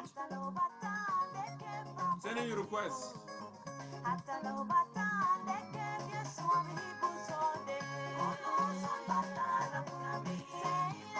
Ali Mayan, I'm calling you right now. Ali Mayan.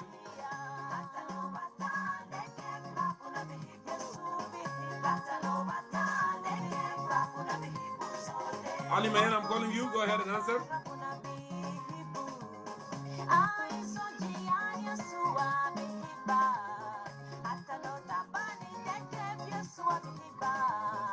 Okay, Jamal, go ahead and answer that. Ali Mayan.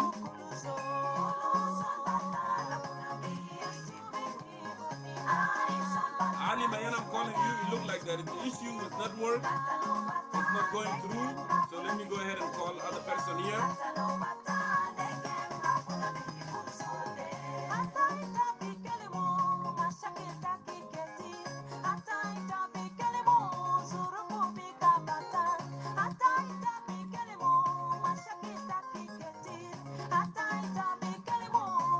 Send in your request, please.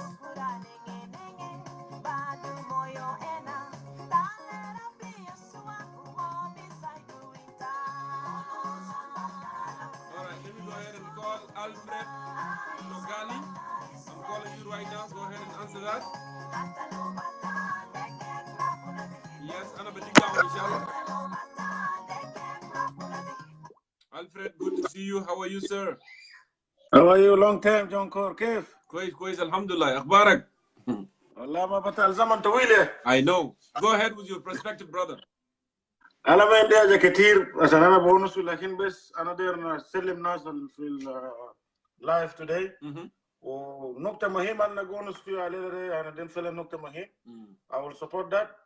حاجة المهم دايرين نقول يعني نقول للشعب بتاعنا خليه يكون قويين لازم يقفوا بالسلام ده. ما دايرين ناس متان مشاكل تان في جوبا ولا زول قتلوا ولا عملوا شنو.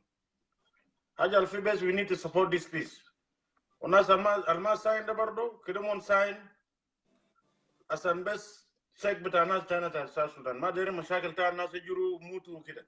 ده بس حاجة بس داير نقول أول مرة أنا بخش أونلاين بس ده حاجة بس داير نقول لكم وشكرا لك يا جونكور أنت ويلكم أنا الليلة the first time so I'm very happy. أنا بسلم شعب الجنوب كله والناس كلها في لايف دايرين support peace لازم move forward for peace no for war. Thank you very much, Jongkor. Thank you, Alfred Logali, my brother, for coming on and airing your perspective as well. So let me go ahead here and check the leads and see who else here have requested. All right, Simon, I saw your request. Red, I saw your request. Let me go ahead and bring in some more, and then I'll bring you in. Someone, I'm calling you right now. Go ahead and answer.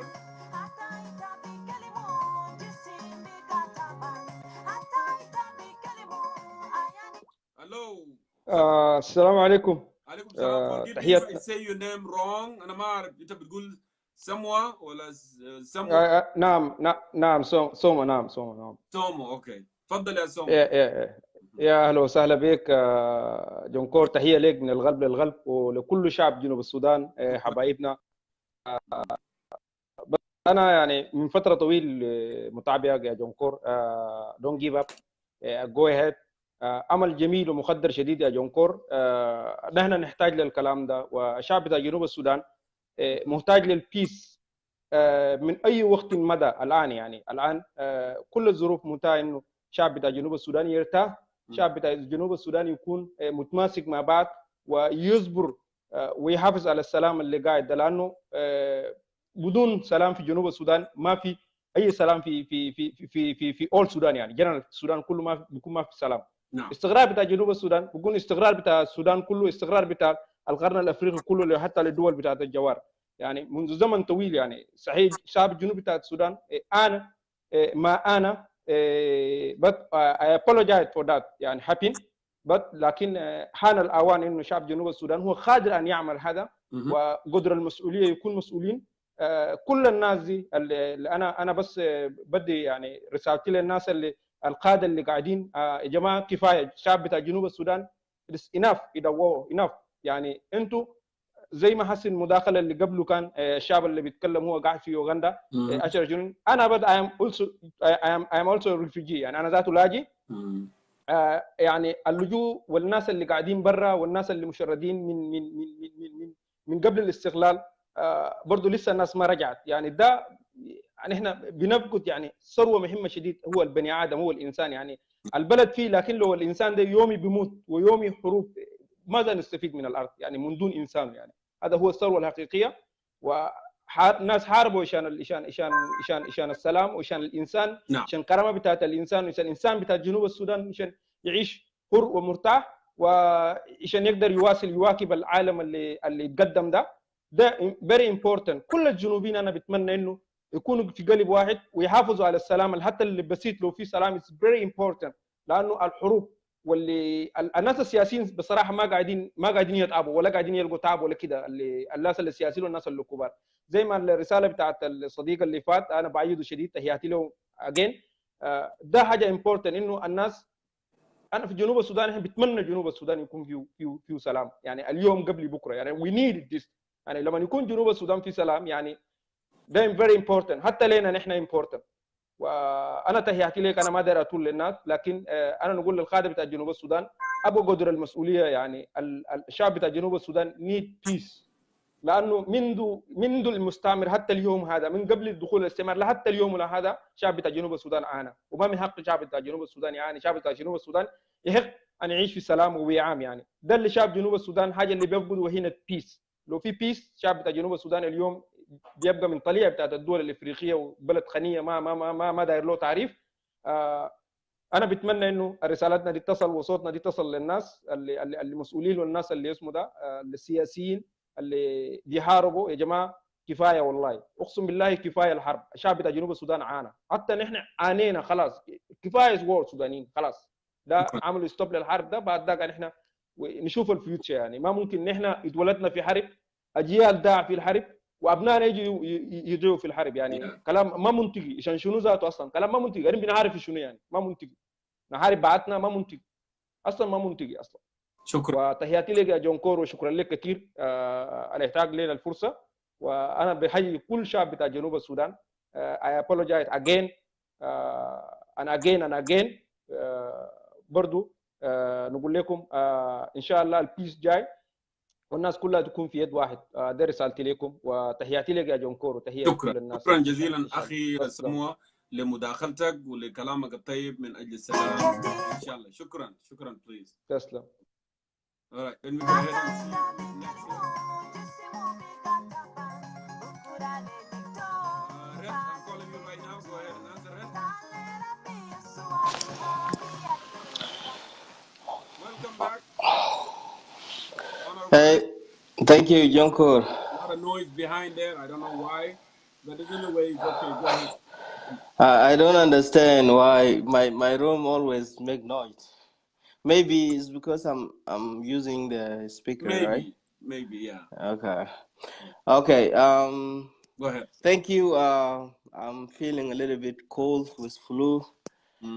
And but the topic was very good, and I think that I thought I should be also putting in my contribution. Correct.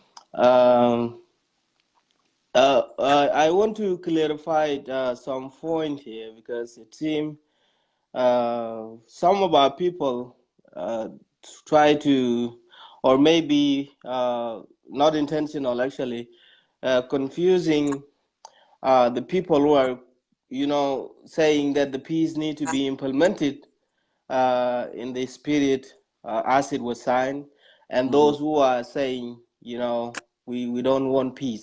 I don't think there is any South Sudanese as we speak that would say that we don't want peace, because the suffering of our people is huge, and any human being who could feel that should not say that I don't need peace for any reason. So I just want to clarify this, that it is also good for the people of South Sudan to allow or themselves to not just join the dancing of let us peace, because peace is a process. Myself, I need peace, and the leadership that I support have also signed peace. But if this peace is not implemented, in which I thought the people of South Sudan, what they should be calling for right now is not to blame any person who have an idea of saying that we need peace to be implemented with honesty and all this.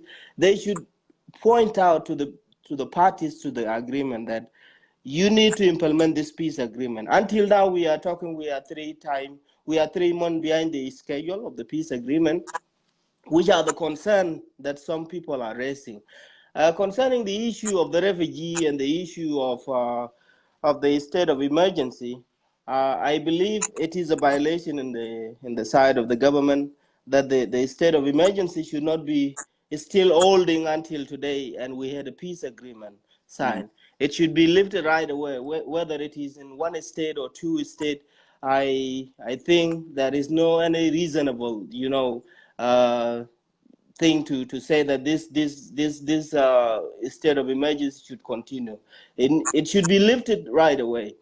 And if the government actually want peace and they are for peace, they need to lift that state of emergency. And lifting the state of emergency will also create a conducive environment for our people to return back to their home, whether those who are in the refugee camp or those who are in the IDP camp in Juba, or maybe Unity State and Upper Nile and all the places like wow. So I agree with the people who are saying that there is no, I think the government, what the government should be saying right now is telling us that we have done this. And this is what we want to hear. We have started this operation. We start operationalizing the peace agreement implementation processes. And here is the step one. We finish with the step one. Until we are talking today, everything is stuck because people are looking for money. And I have seen a letter that have been written by Martin Elie Lumro asking everybody, including the people of South Sudan, that if you have, any money, put them into the account. This is the account we live in. We often in the U.S. dollar and South Sudanese account. There is no, ما في جدية في جانب بتاع حكومة أساسا. حاجة تانية بالنسبة لرفجي عشان يرجع للبلد. And you have something in the peace agreement that is part of the security arrangement that say all the forces in South Sudan need to be controlled.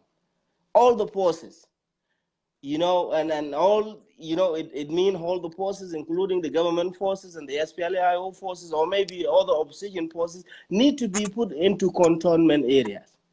And if this one is implemented, our people will be free to go home.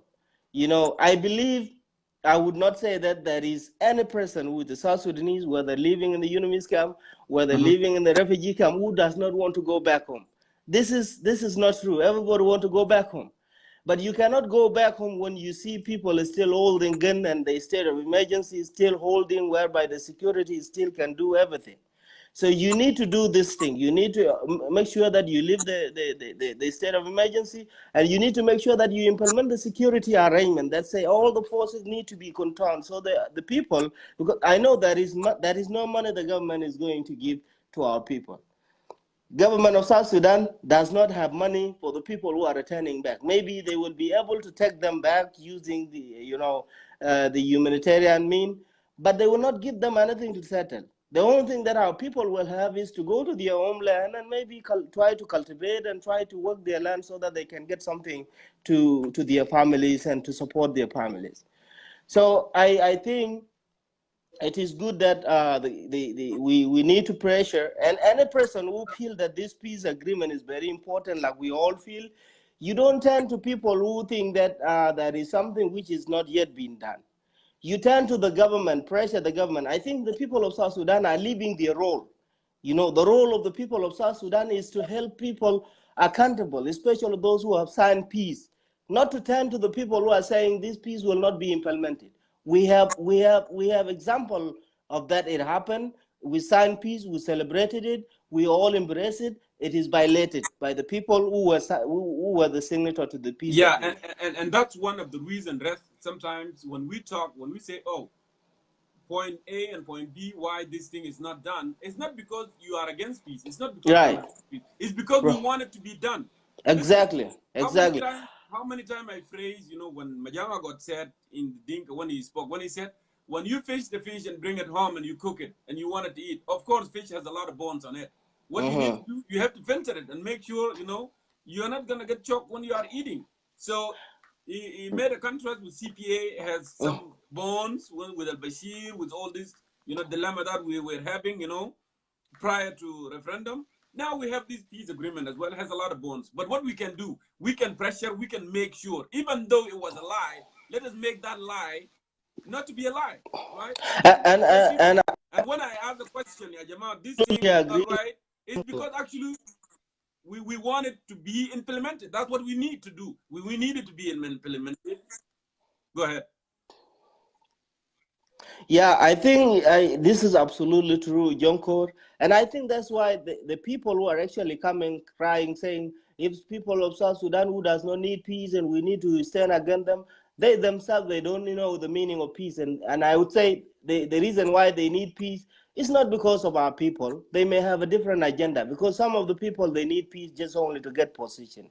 They just need to press peace because maybe the person who signed peace will say they are good people. They just want to do it because they will think the people of South Sudan will think they care about them.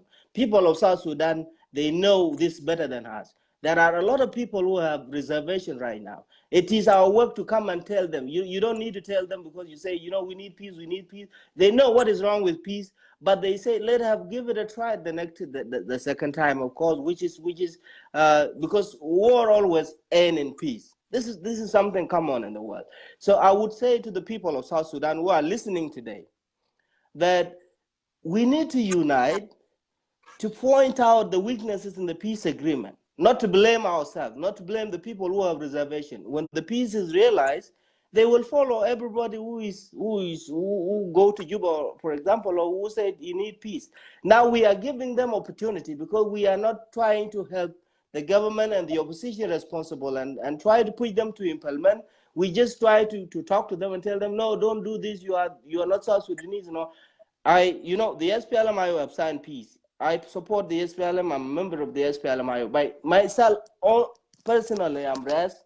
Personally, if you see my writing on Facebook, I have a lot of questions. And my question, I know them because last time I was one of the person who was tasked here to go to all the state preaching peace, distributing the paper that was signed in 2015. I did it. And after it failed, and I've seen what had happened, now I should not do the same thing again. I have to question. I have to have a reservation, because there is nothing new actually that we are doing. It is the same thing. Like I told you, there are things that should have been done right now. And it is our work to say that the government of South Sudan need, because now the priority, the implementation of this peace agreement actually mostly relied on the government, because the government have to provide the money, which they have not yet done. The Constitution Committee have not even moved an inch, even though there are things that we think which are not addressed. We can go and address them inside. But you do one thing that show us that you are committed. What we need is a commitment. What we need is that we have done one thing, now we are moving to second thing. Until today, we are just around forming the committee, looking for money and all this. Now we have 3 months left already, nothing has been done.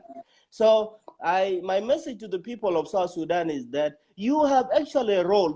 You need to hone this peace. You have a role to push this peace agreement. Don't turn to people who have questions. They have legitimate questions, but this question, they will not stop us to implement the peace agreement. But if you turn to the people who are questioning the peace agreement, we don't understand what kind of peace do you want. You are not representing the people of South Sudan. To wrap it up, the thing is, always in every organization or anything, you have to have someone play a role of the devil advocate. The reason people play devil advocate is because if things go wrong, let's say now, okay, we are heading that way, and we don't know if there is an accident there or something. If someone has to say, okay, if there is an accident, where are the detours way that we can take to get there without any delay? Always, you have to have someone play a role of devil advocates. It doesn't mean that it's against it, but you have to challenge so you can get proper solution, so you don't have to be stuck somewhere. But our people, they don't understand that. When you ask that question, and then you are a bad person. But it takes understanding. We need to elevate the way people understand things. It will take time, but we have to work on it. And I'm glad, those brothers, they came here today and they debated. It was good. And at the end of the day, if someone says something wrong and then they have to apologize, this is the spirit that we want. I want people to know that we are behind peace, we're supporting it, but things that are not done, we are still going to pressure. Yeah, Jamal, do this, so we can, get to the final destination without any obstacles. That's what needed to happen. So, Red, thank you so much, for coming on. I think I have more people, requested here. I want to bring them in. So, it's good to have you one more time. Thank you. Thank you very much, and have a good day. Thank you. All right, let me go ahead here and bring other South Sudanese who are request.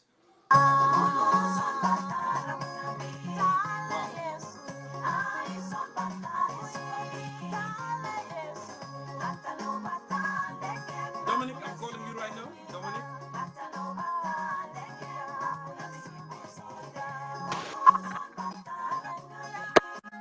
Are you settled down? Yes, Dominic. All right, go ahead, Dominic. If you are settled, go ahead with your perspective, please. Okay. Yeah, your name is Jongkor. You're from Dinka? Yes. You don't need to worry about Dinka in this concern. I know. No, don't even think. Don't worry about Dinka. Listen, I am the show host of this program. Yeah. Here, we are welcoming all South Sudanese. Yeah, I know. Okay, calm down. Listen, let me finish. I'm not here representing Dinka. I'm not here representing Nuer. I'm not here representing Barrier. I'm representing the concerned citizen of South Sudan. We are talking about video in our country. So you don't have to come and ask, are you Dinka, are you Nuer, are you Shuluk, are you Anyuak? I don't like that, okay? Okay. I don't like that question. Go ahead. Yeah, don't worry about that. Go ahead. Yes. Kev Tamam Jongkor. I'm doing good. Tamam, yes. Yeah, you see Comrade Admoy, I see Comrade Admoy inside the video right now. When the Admoy finish, it's talk about peace. Yeah, you know the movie of the Walking Dead movie? Yeah, Walking Dead movie. Yeah, if you watch that movie, we used to watch. I haven't watched it before. Yeah. If it's something good, I will watch it. Yeah, we need a peace in that country, but this country get independent in 2005.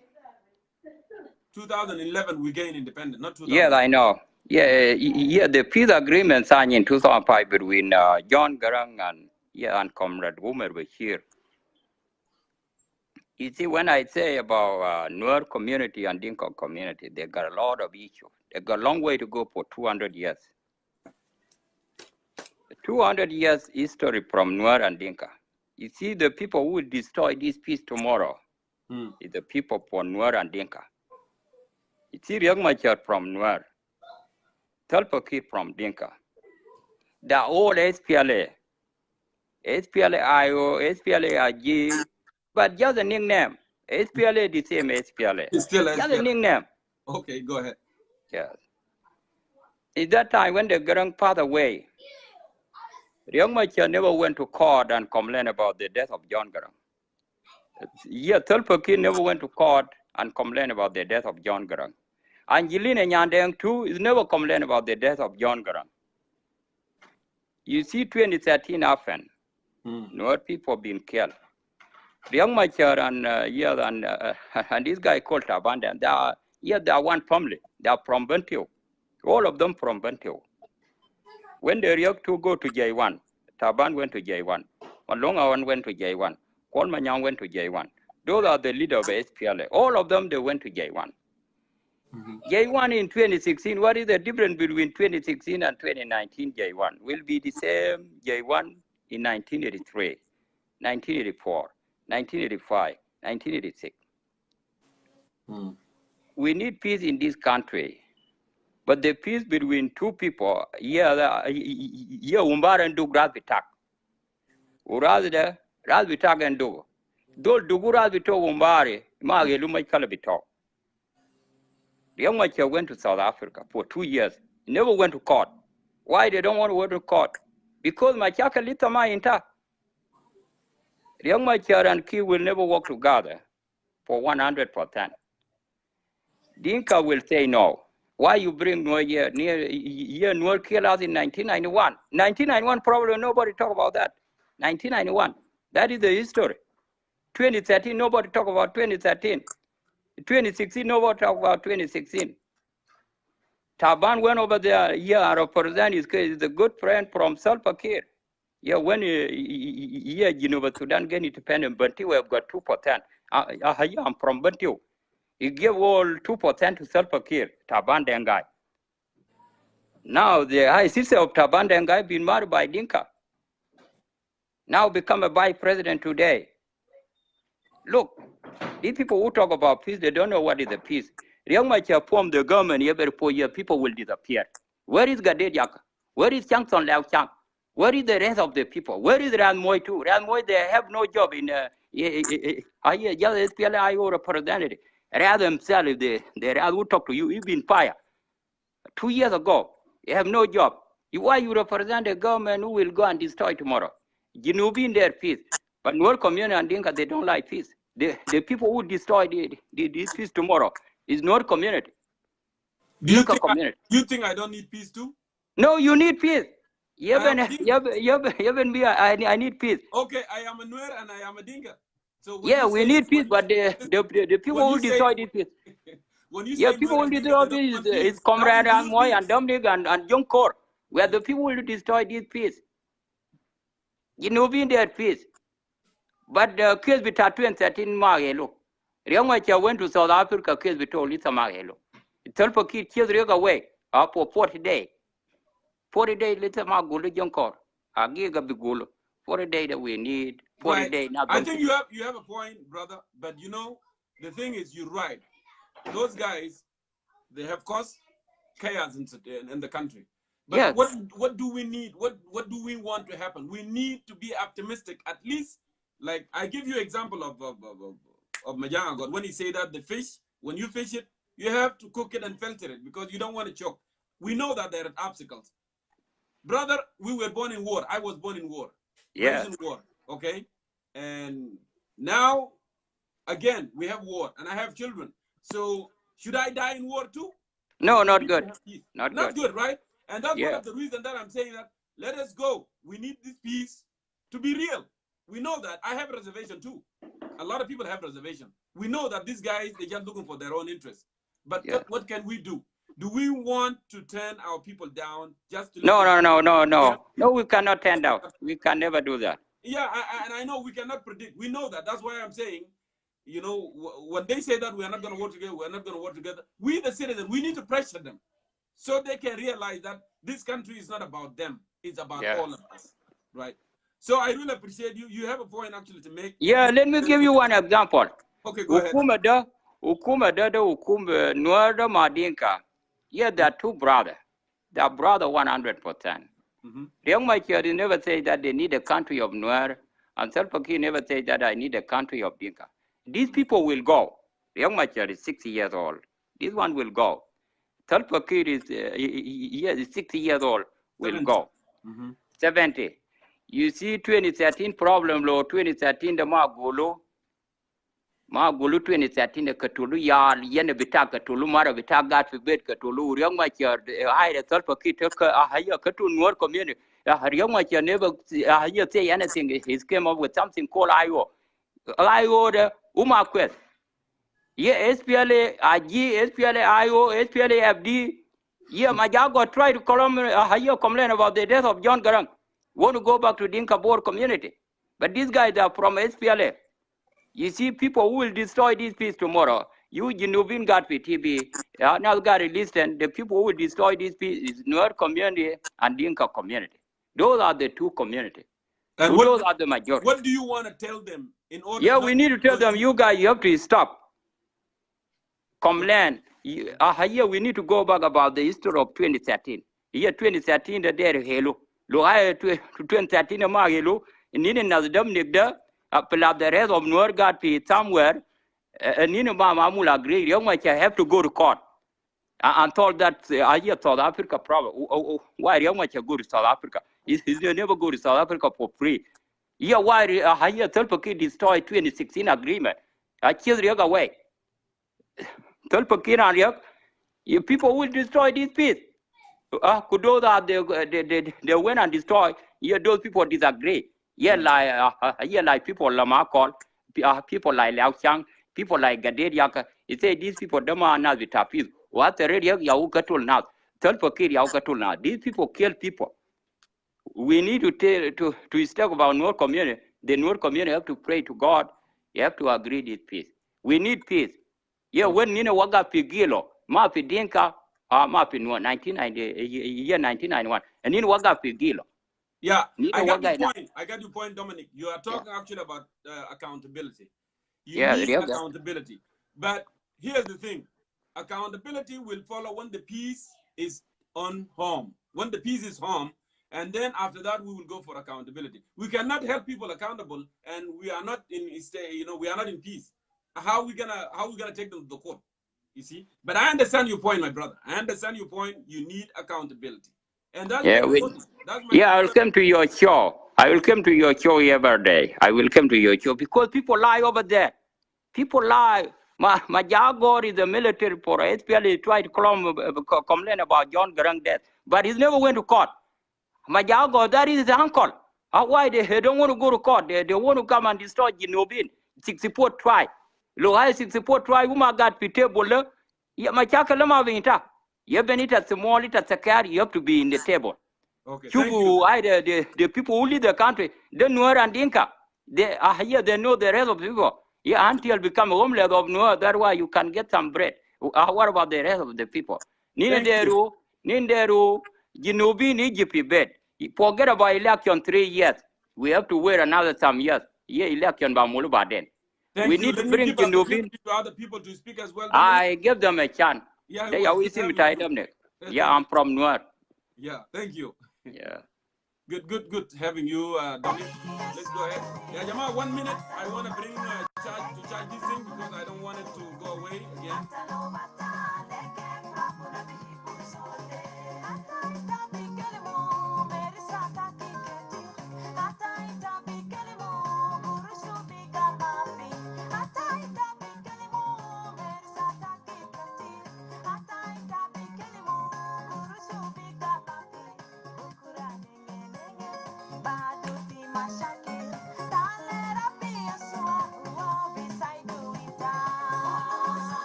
Send in your request, Jamal.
Intellectual. I'm calling you right now, Intellectual.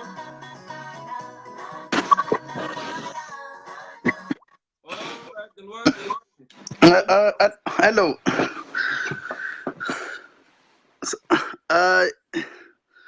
I thank you to inviting me. No problem, brother. Go ahead with your perspective. Okay, good. Actually, my statement it would be just a pure point. Sorry, I'm just woke up. Yeah. No about the peace agreement actually is. Did you really read the good. topic?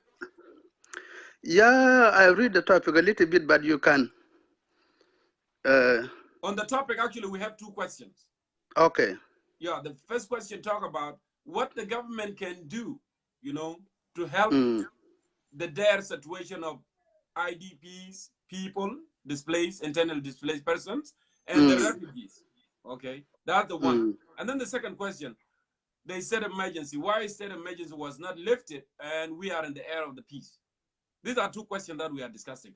I had a girl on the show, the spokesperson of First Vice President, and also I have Emmanuel Ajawin. I have all those, and they spoke and they left. But I still have some. They are still watching here with us today.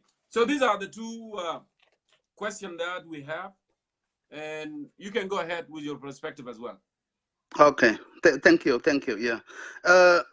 Actually, about the IDPs and the refugee, I think the government it has a responsibility to do its ability as a government of people of South Sudan.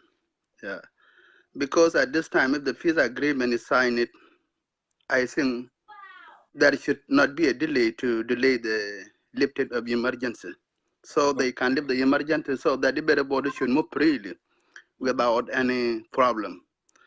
And lifting of the emergency, it would be part also of reconciliation, because if people should move between themselves, I think it would ease the tension. There would be no problem. And then the relative can see themselves going to Upper Nile to Bargadel and from where and to Equatoria, all those things I think can be a very good opportunity indeed if they lift the state of emergency. So the problem here in our government actually, it never do any good thing to represent itself as a government of people of South Sudan. Whatever they always do is always opposite to the people of South Sudan. Even if now we are complaining and tell, oh, you should have to do this one, they will tell you they know this is what we're supposed to do, but they cannot do it. No, they will not lift the state of emergency, because the reason why they should delay the state of emergency, they cannot delay it, because that is the focal point of the peace agreement. Because if they sign peace for the people of South Sudan, then there would be no need to still holding the state of emergency up to this time, because the peace is for the people, is not for them. Because at the time when they signed the peace agreement, they said, oh, the people of South Sudan, they were suffering, and then we need them to alleviate that situation. Everybody should return home and restart his life. But up to this time, nothing has been done. They're just considering only there is no fund, and then we have to contribute. Where did the people of South Sudan will get money to contribute while we don't have nothing? All of us, we are in. I asked that question, actually. I asked that question to a girl a little earlier. I said, since the government was able, to give the member of National Legislative Assembly 40,000 for each, can they do the same with the oil money so we can get this peace going, But it was said to me that actually the money that we're giving to member of National Legislative Assembly, it was loan. It was loan, It has to be cut from their salary monthly. Yeah. So go ahead. Yeah. So the people of South Sudan, they don't have anything. Since we have that government, it's called the government of South Sudan, or the autonomous government, since 2005. Actually, we never benefited from our resources. And most of the people, they were complaining, they don't have anything, there is no hospital, even the services, they were not being delivered well. Because those who were in the government, actually, the ruling party, which is the SPLM, it's really become a very big problem for the people of South Sudan. Due to the fact that all the resource or the revenue that we have been collected, they go differently. They have not been given into the right way that we're supposed to have something in hand. But currently, when there is war, they should not just create an account to fund them, Because if we give them the money, so those money they will have in their pocket, they will not do anything with them. Because Why we should have we give them? the issue of trust. Yeah, because we don't trust them, and also we see some of them example that they've been doing for all these years. Is it? So many international community and all the partnership of the government of South Sudan, they've been given us fund to rebuild ourselves when the peace was signed in 2005. And all this money, they went out and nobody has been all accountable.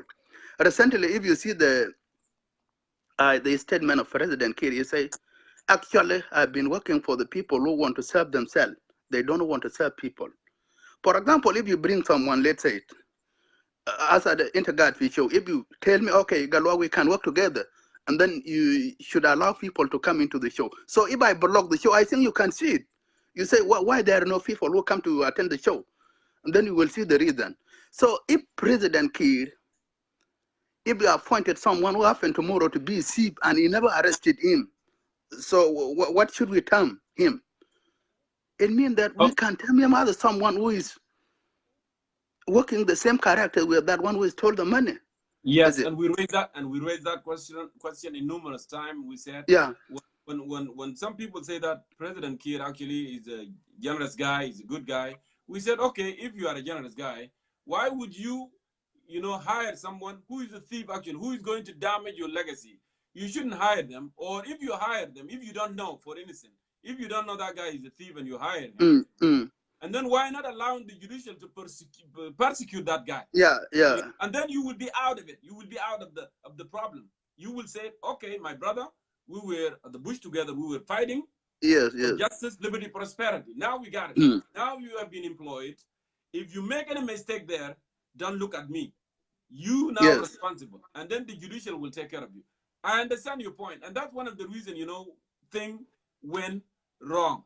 But we are trying to give it a shot. That's why we are talking about this piece. We say, okay, now we are not an obstacle. If people say that we are obstacles in the media, we don't want to be obstacles. Actually, we need this peace to prevail. But how this peace is going to prevail if you guys are not doing the right thing? You see? So go ahead with your point. It looked like my boundary. Yes. Okay. Of course, I will give other people a chance. Actually, my war is our government actually is not genuine. Actually, when they say this and then they will say another one. They say this and then they will say another one. So how could we trust them? How could we trust them? When you talk this one and then tomorrow you change to another one. You talk this and then you will change to another one. Actually, Kiir, it give. Like when you talk to the public, it say actually a very good example all the time. Oh, so I will do this, and then after tomorrow, things will change. After tomorrow, things will change. How should we trust these people actually? How could we trust them? How could we trust them? So if we say, for example, if we refer to all the history and all those things, actually we can say as South Sudanese, we are very lucky people. We should suppose to charter a very good program. For example, we get our independence late. Very late, when all people of the world they get their independence, especially African. So if you want to survive the world, we should come up with very good plan, whereby everybody may not see us, those people, they're just still behind and supply the people. Is it? We have resources. When we get our independence, everybody stand to support us. So now we come back and destroy the country, the very beautiful country, full of resources, with only 15 million people. We destroy it. So is it they're really thinking well? Those were in the power. My Canada, while Egypt is only only 1 minute. He can't solve that problem. There's no problem in South Sudan. There's no problem. It's only the lack of the leadership. People are not feeling responsible. We need to be responsible, and then that problem, even me to if it happen to be me, I can solve it with only 1 minute, because the problem there is just only about the hunger. People they are not satisfying. People are not telling the truth. If there is truth and responsibility, like you be there could be no problem in South Sudan, Jongkor. If everything can go with right way, there would be no problem. Now we signed this agreement. Nothing will happen. You will just they twist it. So they want to get rid and get someone out. Zola walai who motorodium daga yani is really rebel. Zola that who got the government yum da. They will just make the revenge. It's not an agreement. Huh? They're just waiting for the revenge. You will survive. It's waiting for the revenge. There will be a lot of complaint. Even you will survive. This country, it will not go anywhere. Thank you so much, brother. It will not go anywhere. But anyway, thank you for inviting me. Actually, Yeah. so it's I'm just wake up. Sorry, I should have opened the light anyway. So next time, thank you. Yeah, that is my phone. Yeah. Okay. Okay. Thank you. Actually, because I have this decor behind me today, so it looks like my device is not well charged. It might cause some problem, but I'm trying my best here. That's why you see it's shaky. Usually, my device doesn't shake because I have to mount them, but today this thing it was not mounted properly. So let me go ahead and call another person as well, so they can have that perspective. So it appears no one sending a request at the moment, so I'm going to continue playing some music here, and then if that's all, maybe we can conclude then, because I don't see more requests lately after we are getting to the end of this thing. So I tried to call you actually, Kako, but it was not going through. Now I'm calling you. Go ahead, Hiya, brother Jongkor. Yeah. Sorry. Yeah, I just want to, to counter, respond to my comrade, Ambassador Red. I think Red, he should be in a boat of, in a train that is promoting peace. Then we have to make argument. This peace is not about the genuinity or how genuine the government is going to implement the peace. But what we are saying that we are working very hard so that any obstacles, any stages that delay, we'll work on it to improve it so that we can maintain or attain the peace that the people of South Sudan want. There will be no genuine peace in South Sudan. There will be no genuine agreement in any world. Even the Americans with the Russians, they still negotiate on the nuclear weapons. Even in Syria, they're still negotiating on how to deal with it. So the same thing, the government of Juba, I believe, with the IO will work out with the other opposition parties to work any difficulties in bringing peace. Permanent peace. But what we want as a day at Jongkor is peace. As a you command, as a you slow down, which is good. Huh? Madeo salam za to gija bira. Minar folk flame, ita flame ta jas. Lo ita kutu kibrit fi jas, ma nar binu to folk. As a nar de gija tehet. That's part of the peace, how the peace is going to be implemented. How the people of South Sudan feel that peace is very important. Look, if there was something wrong that is serious in the implementation of the peace, our IO delegation in Juba would run. But the peace is going well. There's obstacles, yes, and they're working on it. And Dr. Riek is also working day and night to make sure that any obstacle is overcome with Salva Kiir. And Salva Kiir is doing the same thing with his team.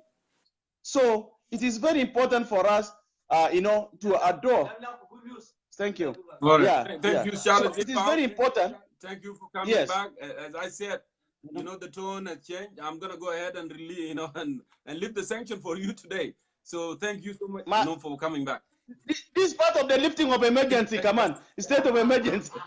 All right, you have a good day. Thank you. Okay, bye-bye. Okay, Jama. So let me go ahead and see who is next also, so we can conclude this, because it looked like this.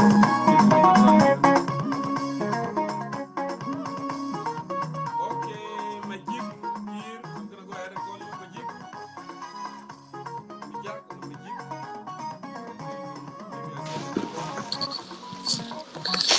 Brother Jonko, how are you? How are you? Very good. Okay. I've been waiting for so long. First time to come to your show. I mean, is the guest on your show. Yeah, because sometimes network doesn't work fine. Because I saw you actually sending a request, Yeah. When I tried, it was not going through. But anyway, yeah, go ahead and make your contribution.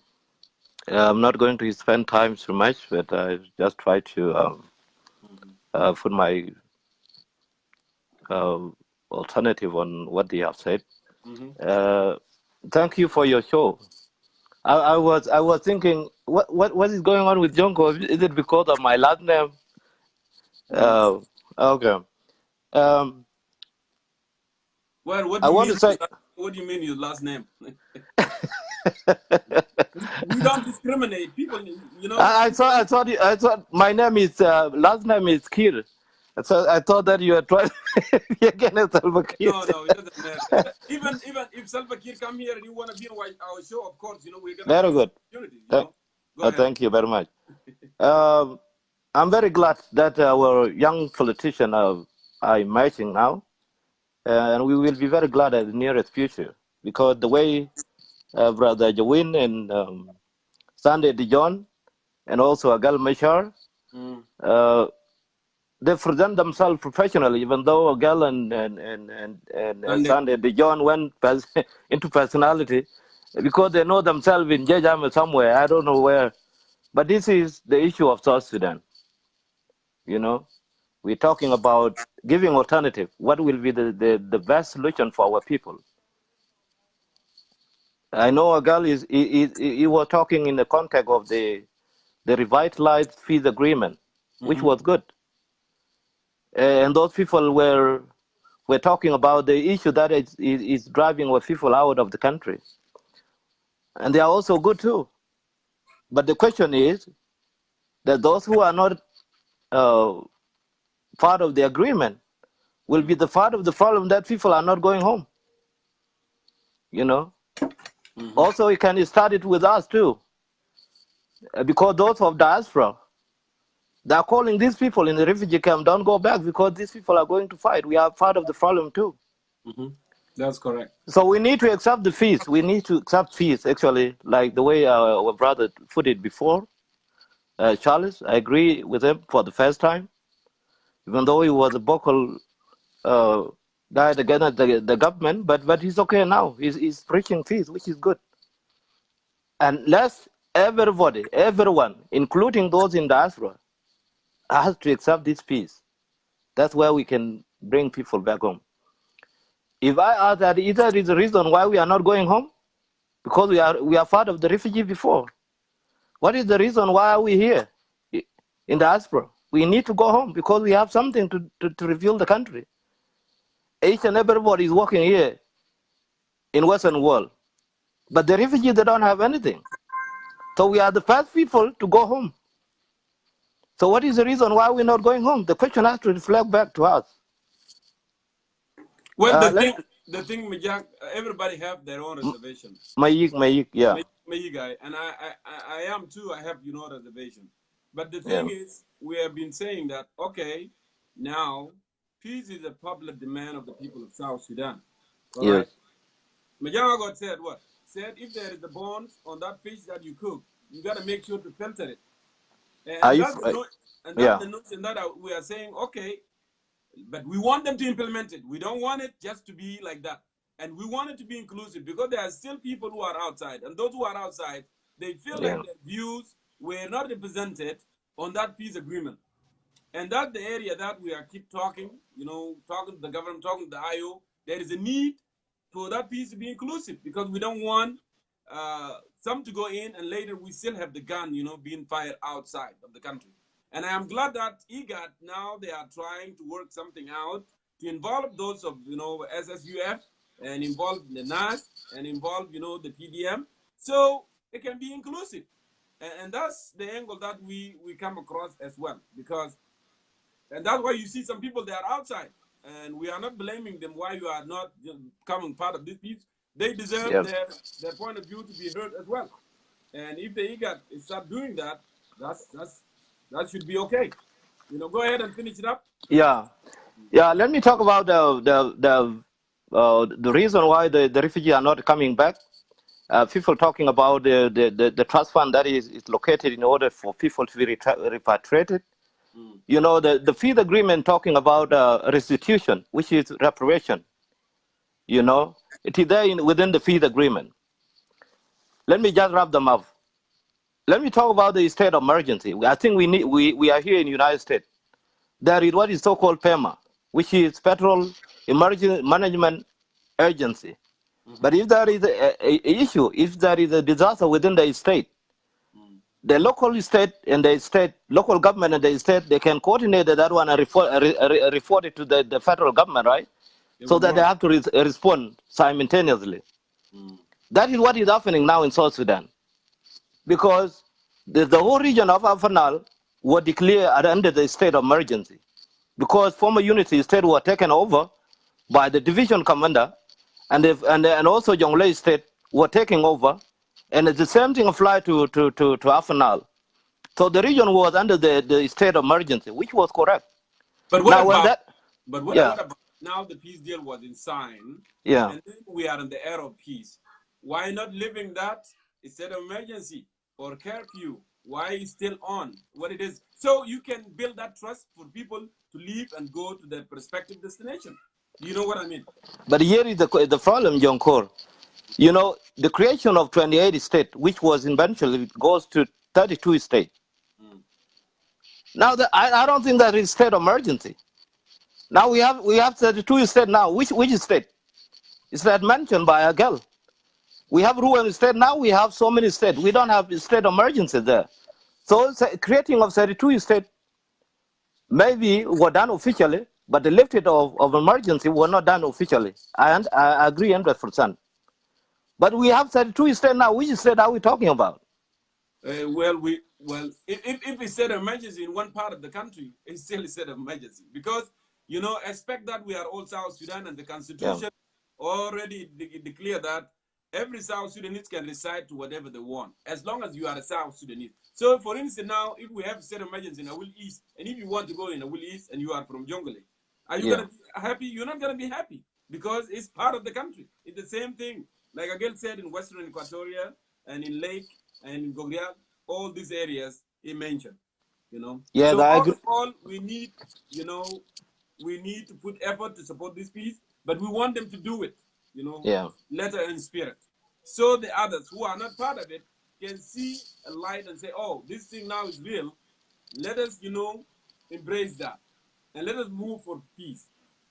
Rather than just leaving some, they will be still outside there, and then there will be no more stability in the country. So wrap it up, my brother, because you look like...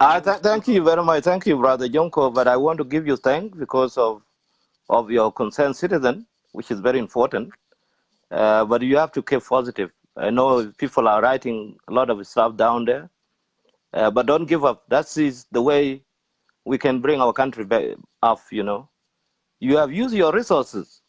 You are calling people on your phone back home in Africa, and you are on a live video. But we know what are the cause of what you are doing. So, but you offer yourself in order to do this for the sake of our people. But don't give up, even though people are just trying to reduce you to nothing. But keep going, and don't take side. Just try to balance people, on the government side or on the rebel side. Because sometime before I was skeptical on your show, because most of the notorious rebel were on the show, and I say, what is going on here? But now it is good. Thank you very much, brother.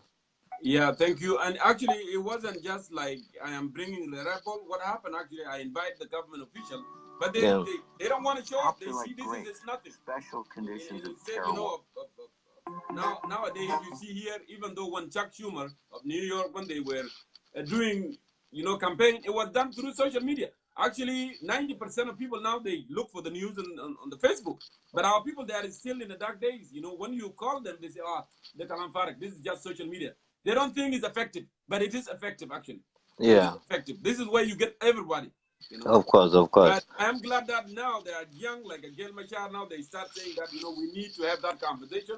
We will keep coming and have a conversation with people in South Sudan. That's a good thing, And as you can see now how debate is going. It's going smoothly without any problem.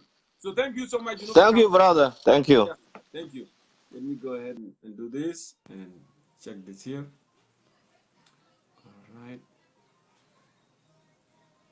I know we are running out of time, But I'm going to go ahead and call Chankwat. Chankwat, I'm going to go ahead and call you. It's been a long time, man. Chankwat Gadmara. Hopefully your network will work. Still adding up. I don't know, Charles. You are there. You don't want to come. What's going on? Chankwat, how are you? Jongkor, what's up, man? Long time. It's been a long time. You don't want to come on. What's going on? Oh man, I just got back from work though. How you doing? I am doing great. You know, fantastic. We hope for good. So you didn't watch the debate between the three gentlemen? No. I was at work, man. I was at work. I just got home about 20 minutes ago. I think you should go and watch it. It was really fantastic. So definitely, after I wake up, maybe after a couple of hours, I'll have to watch it again and see how many people lied. Okay. So go ahead now and give your perspective. Uh-oh. That's really weird. Go ahead and send it again. Go ahead and send it again. Chankwat, we lost you for some reason.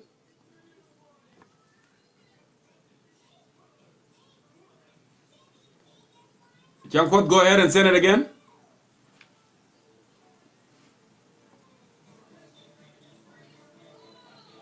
So I'm calling you now. What happened, man? I don't even know, man. Okay. Maybe. Go ahead. Maybe Facebook is trying to forget me, man. I've been away for a while. No, now we got the strategy with Facebook. We know how to sign in now, so we cannot be cut off anymore. All right, that's good. That's good. Yeah, go ahead. Yes. How is everything, man? How did the interview went? Well, they were all on, three of them. So it's not just one at a time. The two people, they were on the phone, and one was on the live video. They did really well. So. Okay. Yeah. All right. You know, can you be able to tell me the two main points out of your topic, so that I can give you my ideas? Yeah, the topic actually, Chankwat, we were talking about why the state of emergency was not lifted, and we are at the era of the peace. Yeah. That's one. And the other point also, what can government do, or what must government do, you know, for their situation that the IDPs and the refugees are in now, to help them out with the situation. These are the two topics that we were talking about. Yeah. All right, Brother Jongkor, you know, let me try not to drag us back, but what we have to compliment is the fact that we have got a glimpse of peace in our country now. Mm-hmm. You know, there is a window of opportunity that we can be able to use to build on something, rather than continuing to fight and kill ourselves. Mm-hmm. But what I know for sure is that we have lost trust on each other or on one another. Whether you are on the side of Salva Kiir or Dr. Machar, we have lost trust. For us to regain that trust, we need to see, you know, an implementation of this peace agreement in letter and in spirit, as you stipulated clearly. Mm.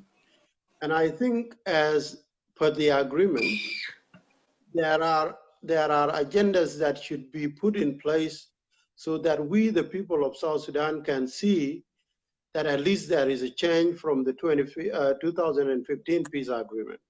Mm. One of those things that need to be implemented is the state of emergency. Mm-hmm. The state of emergency must be implemented. Failure to do so, it will always, you know, make us ask a lot of questions. It will leave a lot of doubts among ourselves as to why the state of emergency cannot be lifted when there is actually a peace sign in the country. As you have just said to our brother who seemed to be cocooned in the dynasty, in the Juba dynasty, you know, he has to understand that the state of emergency was not implemented, you know, by the South Sudan parliament. the state of emergency was imposed because of the current civil war. If we have got a peace agreement that is falling into place, everything that was brought in because of the war must be removed. The state of emergency must be removed if we want peace in South Sudan. This will give me hope. It will give you hope.